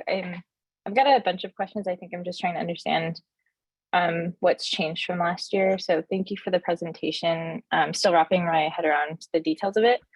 One of the questions that I have is, can applicants applying through this one application for all of the programs, can they be considered to receive funding from more than one program?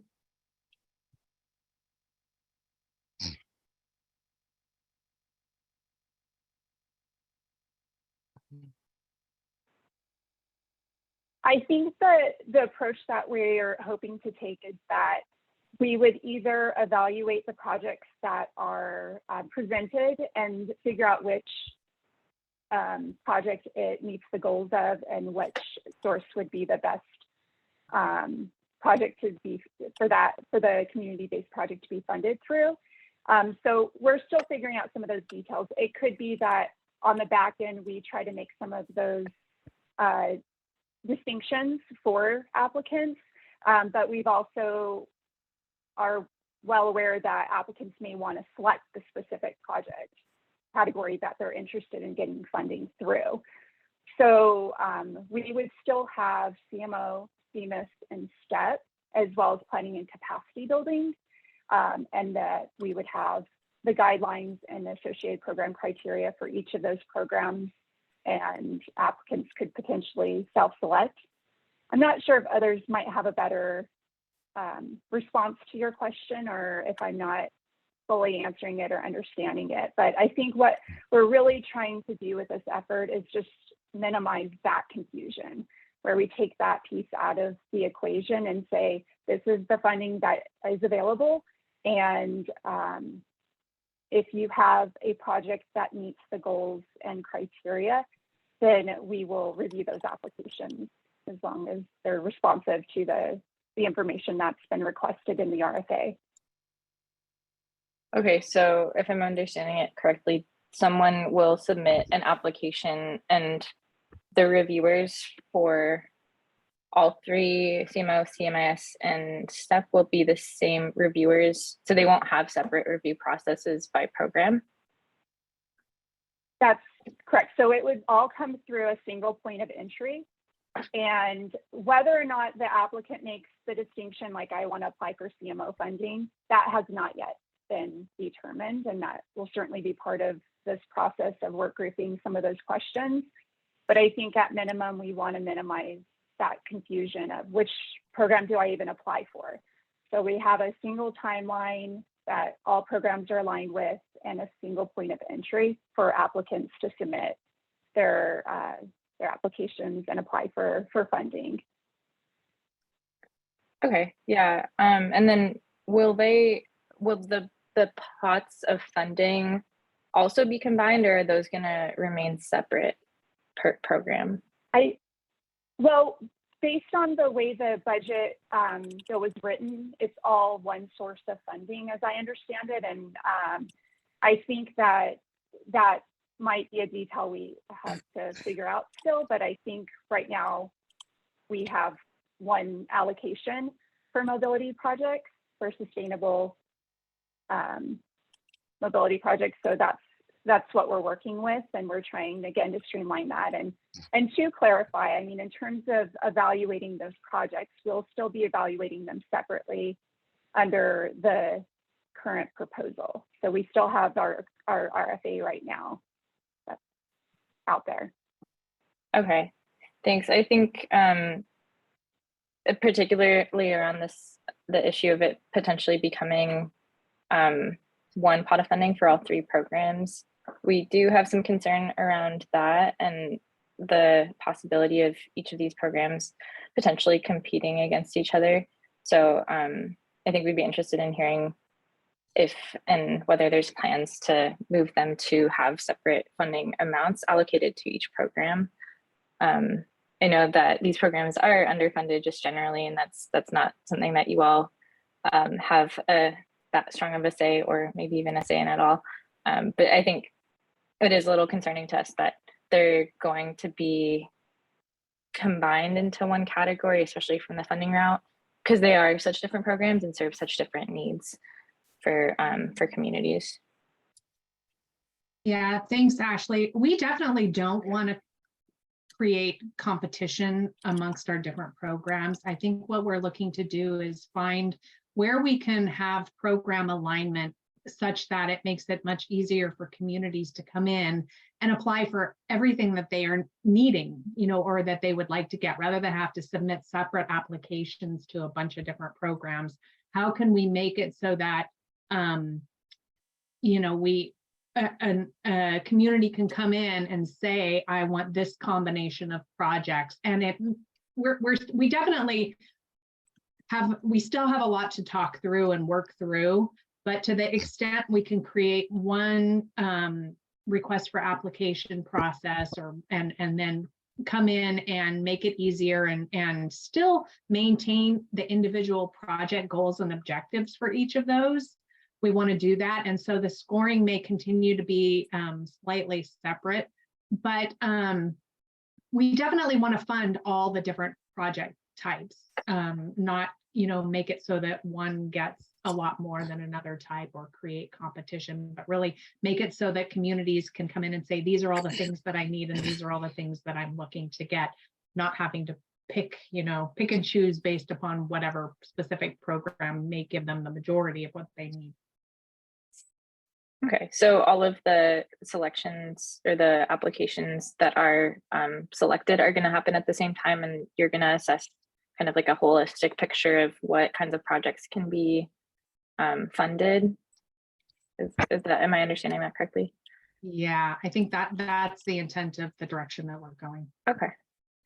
Okay, thank you for clarifying. I'm gonna think about this a little more and maybe check in with my team, because it is a big change. I think I understand where you're coming from and wanting to streamline the process, and yeah, definitely lots of changes coming, but yeah, thank you for sharing.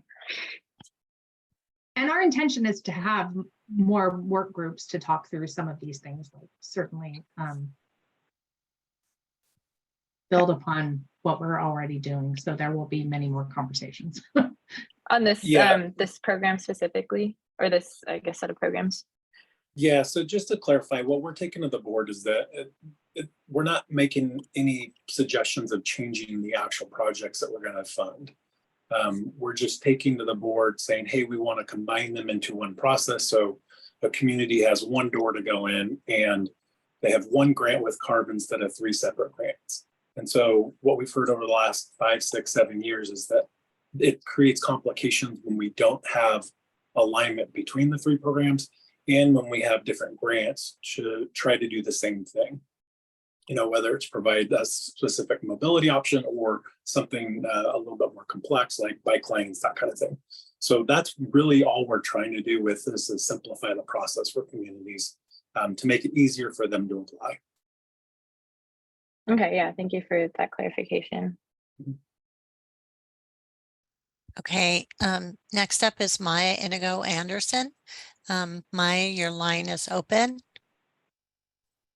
Hi, again, I'm with Communities for a Better Environment and Charge Ahead. I want to piggyback on what Ashley was saying.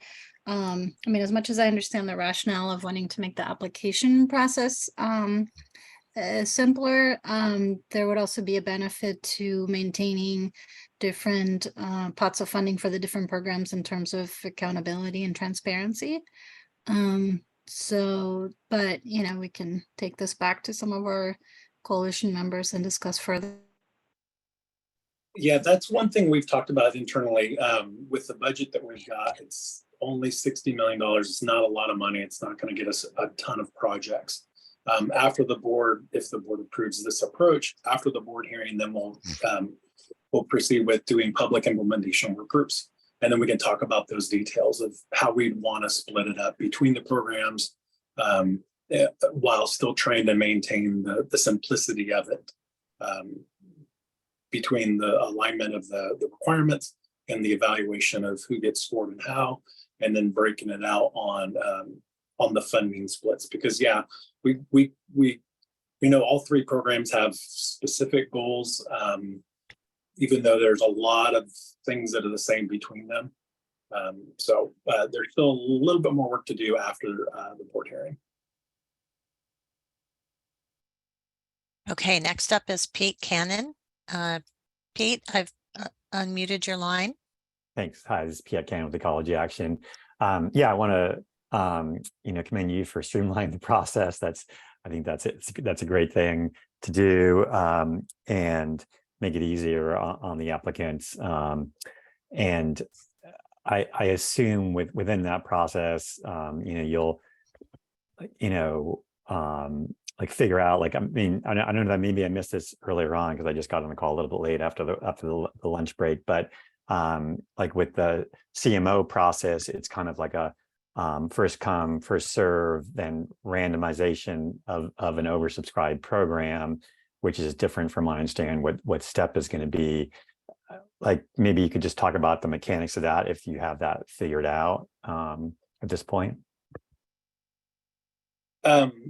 So what we're going to plan to take to the board is that we're going to work group the evaluation and selection process after the board hearing. We're in our second window for funding for CMO, and one of the goals of that pilot was to see what the benefits, what the pros and cons were of first come, first serve, how we transition to randomization, and then the current solicitation, which I can't talk about, and their phased approach. And so those details were just, we haven't worked everything out yet. We're gonna come back to the public and provide that information so that we can get feedback on what the best approach is So when one community comes in the door, they're having to apply once, and however the applications are being evaluated, it'll be across the board, so that the communities aren't confused by, trying to figure out how we've, instead of simplified this process, maybe made it more confusing. So. Okay, great. Well, I appreciate that. Yeah, and I think also like one of the things, might be helpful to simplify, at least from Ecology Action's perspective, is just like, once you get in the funding process, like, do your chances increase, from one cycle to the next, or you kind of like in the same type of pool. I mean, those kind of issues, and just clarifying that. I mean, and the reason why I bring up that issue is I think, I appreciate, like in the current, step and process, there's 2 phases. So, the applicants don't have to completely spend, lots and lots of resources to put in an application that might not be funded. So there's a phase 1 to say who moves on, which I appreciate. But it also, I think there's a little bit of, just when you look at the application numbers that will be awarded, you're thinking, wow, this is really competitive. Is it really worth my time even to like, put pen to paper to complete this application? So, I mean, that's something that I would, I guess, put forward to address, how for applicants to make them feel like it is worth their time to kind of get in the pool of applicants and start building out these program concepts and partnerships. Does that make sense? And then I guess also just larger comments I have is I do want to iterate some of the things that people have said previously.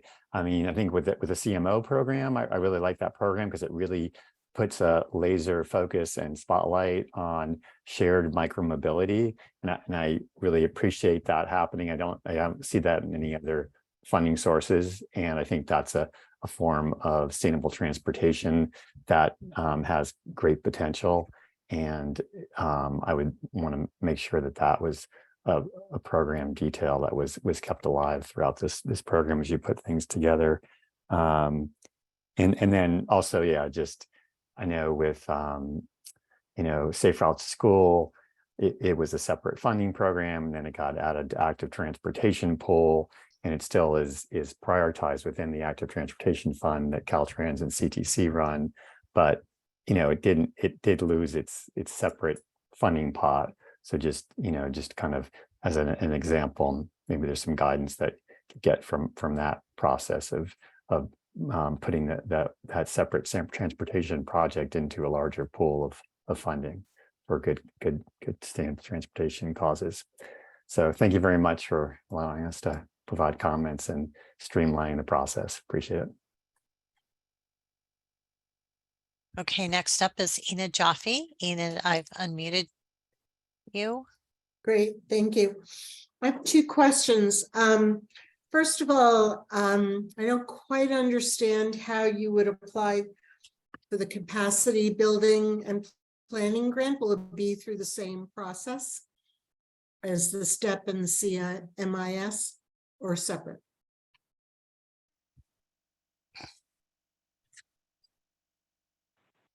A single point of entry for all of these projects.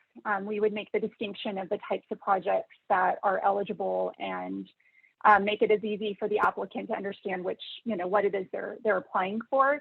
But as Sam mentioned, and Tab as well, is that a lot of these details we still need to work group and figure out. So, your participation as well as others will be pretty instrumental in figuring out some of the finer points of all this, so that it's not more complicated, because that's certainly not the intent. It's to simplify this as much as possible.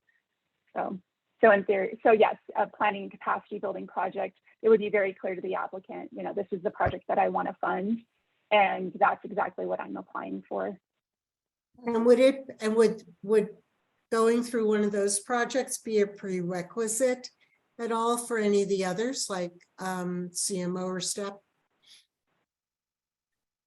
I'm sorry, can you repeat the question? Would the go through a planning or capacity building project, would that be a prerequisite for applying for any of the other funding, or are they all equal?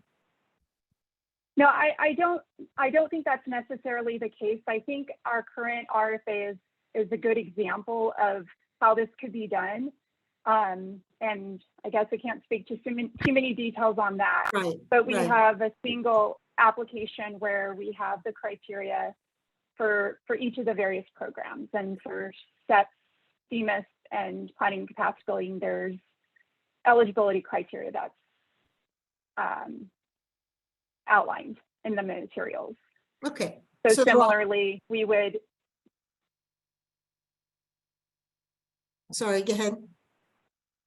I guess I was just trying to say, so similarly, we would, make those things clear. And, currently with STEP and Clean Mobility in Schools, there's no requirement to have past funding to get a project, but there is criteria that certain eligibility requirements are met.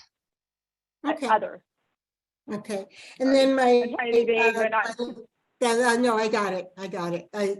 Right. And then my last question is, so how did you guys feel about the first come, first serve on the CMO process? Because as someone, we applied for a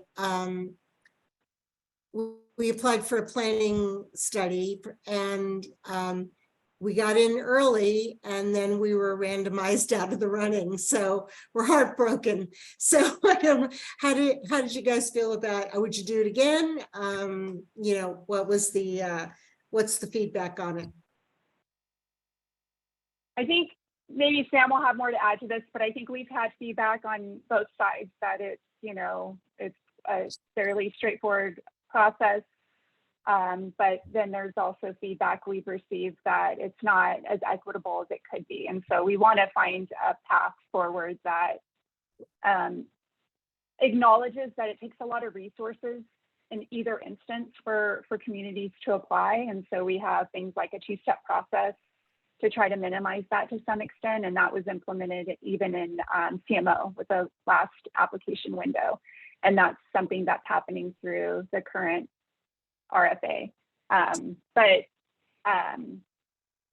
yeah, we've heard feedback and on first come, first serve coming from both directions, that it works, that it doesn't work. And so we're trying to find what is that needs-based criteria that is that meets community needs, but also acknowledges that no matter how you slice it, this application process can be resource intensive. Yeah. Thank you. Okay, next up is Ashley Garrity. Ashley, I've unmuted your mic. Yeah, thank you. I think I just want to ask for clarification on the process. Why wait for the process after the board approval to determine allocation? Like, why not wait until, or why not try to kind of like create more guidelines or more just information about what your intents for funding breakdown between programs are? It's my understanding that each of these programs has very different goals and outcomes. So I think it's just concerning to not know beforehand what at the end of the day, what projects and what impact these three different programs are gonna get. I think it's something we could probably talk a bit more at future work groups before the board, before we present it to the board. But right now we were trying to get feedback, I guess, just on the overall breakdown. We have planning capacity building between 10 and 20.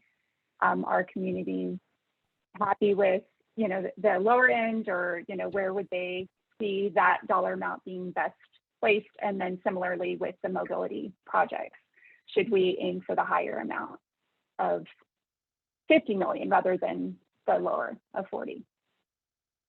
But I think it sounds like this might be something that we have more conversation about before going to the board. So Yeah, and the only thing that I'd add on to that is because we do have the current solicitation out. We would like to see what the results are of that solicitation, and so we can provide that data to you guys, to the public, to show you where the demand is the highest. And in the past, the demand has been way more than any funding that we've had. So I'm assuming that that's going to be the same case. I'm assuming that we're going to get way more applications for the solicitation than we have funding for, just like we did for CMO. But I think we want to have that data point before we had that discussion. The other option would be in our last work group, or one of our next work groups that's coming up in a few weeks, is we could discuss internally and say, okay, if we were going to do the $50 million, $10 million split, which we haven't really heard any comments on today, if that's the right split, and then take that 50 million and come back in a few weeks and propose that it be split between the 3 programs and provide that. But really, we were just waiting to have that conversation when we had more data from the current solicitation. Okay, thank you. Yeah, I think it would be helpful to have follow-up conversations around what this change could look like, and yeah, just how different programs might. And I agree, it'll be helpful to have that that data on the demand for the programs. When does that window close?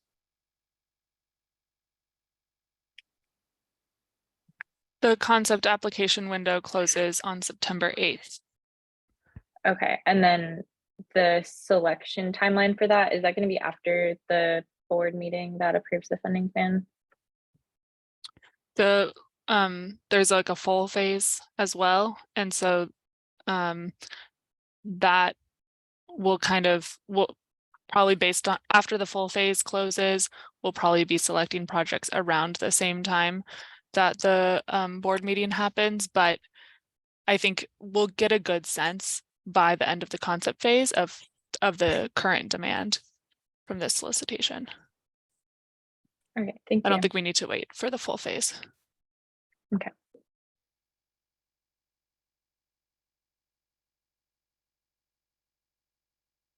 Okay, I'm not seeing any more questions at the moment. Yeah, I'll just add one more comment onto that too. What we're seeing with CMO is that the first round, the funding level wasn't high enough.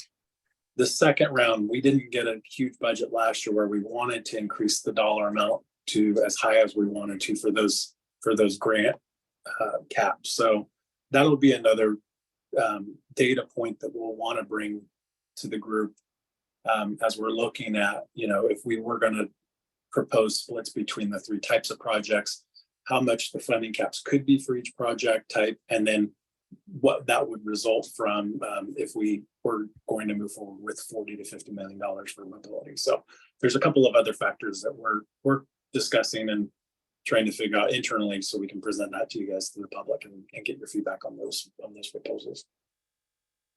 All right, thank you. We do have another raised hand to Wendy Salvador. I've unmuted your mic. Yes, hi, thank you, everyone. Again, I wanted to see, what does it look like as far as facilitating community engagement? What does that look like to you? I'd like to get a little more information on that.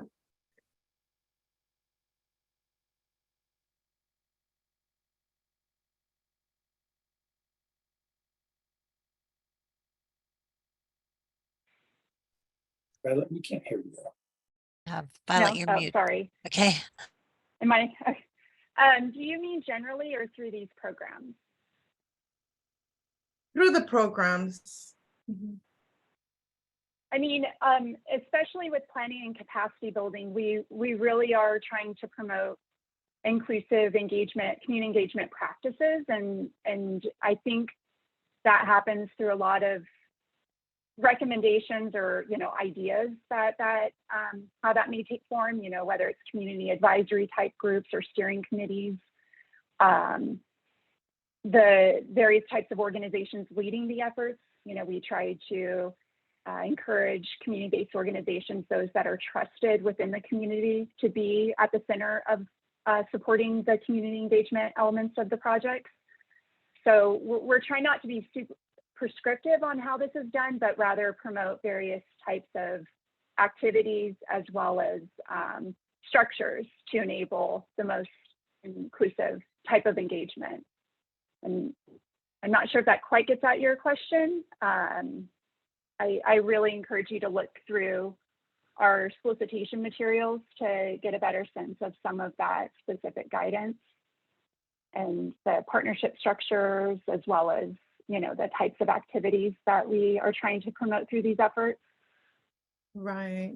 Thank you for that. I think what I'm trying to figure out is what metrics do you use to determine what programs work in our community, and what's actually giving you the results that you're looking for? That's one question.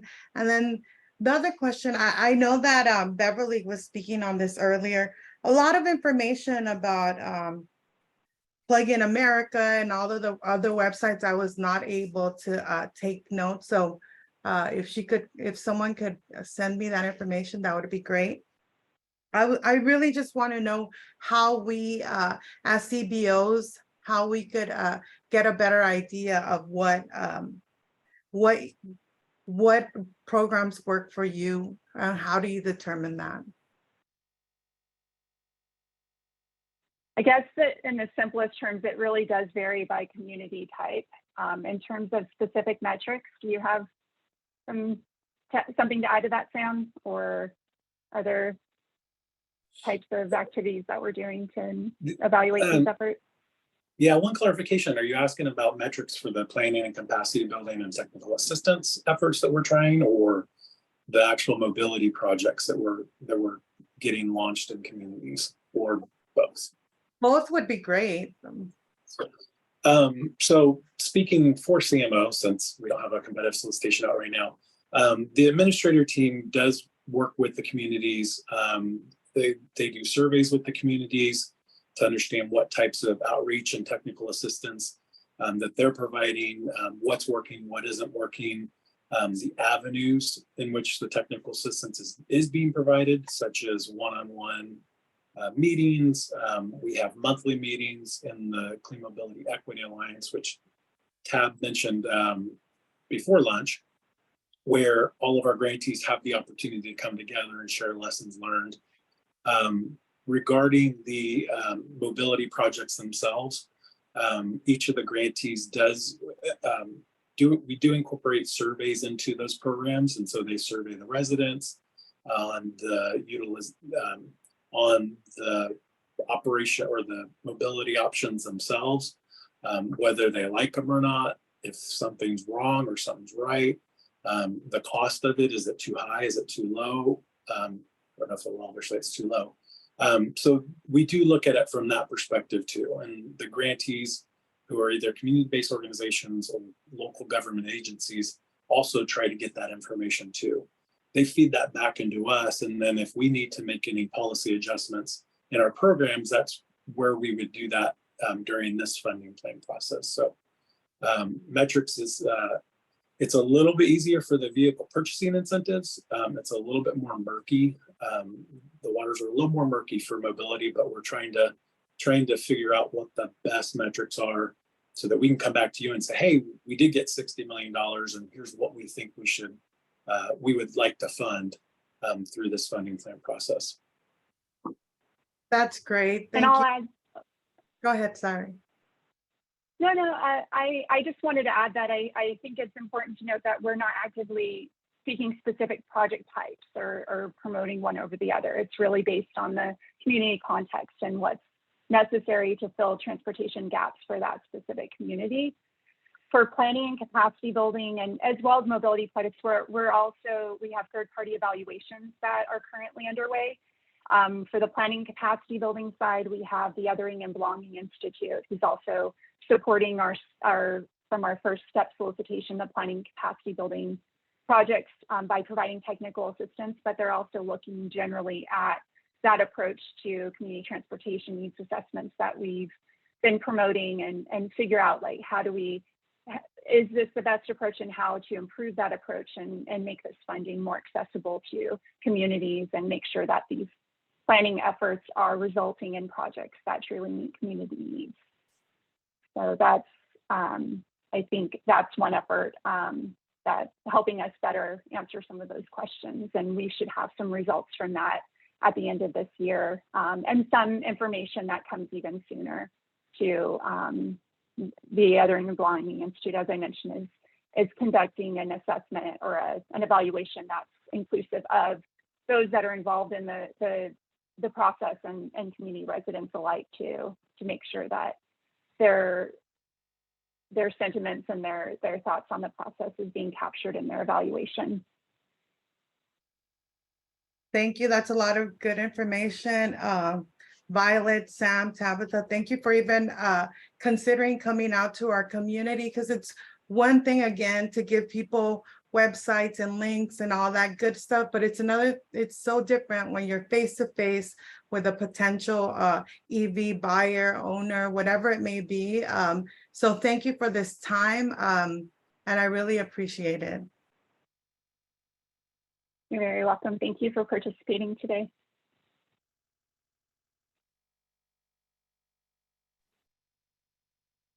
Okay, I don't see any more questions at the moment. All right, so with that,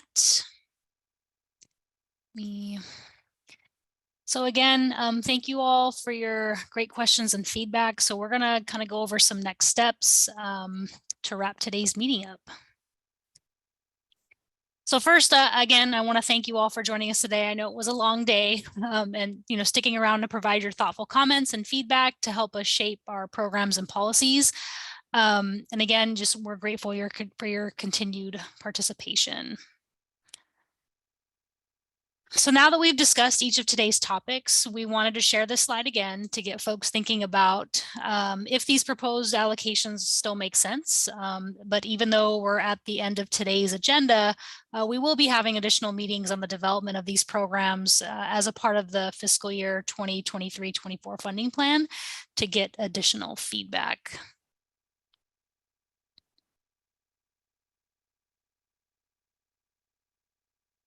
So again, as a reminder, here's a list of key dates for the funding plan development. We're going to continue hosting work group and evening community meetings as needed. And as you see on this slide, the second work group for clean transportation, equity, and light duty investments is scheduled for August 23rd.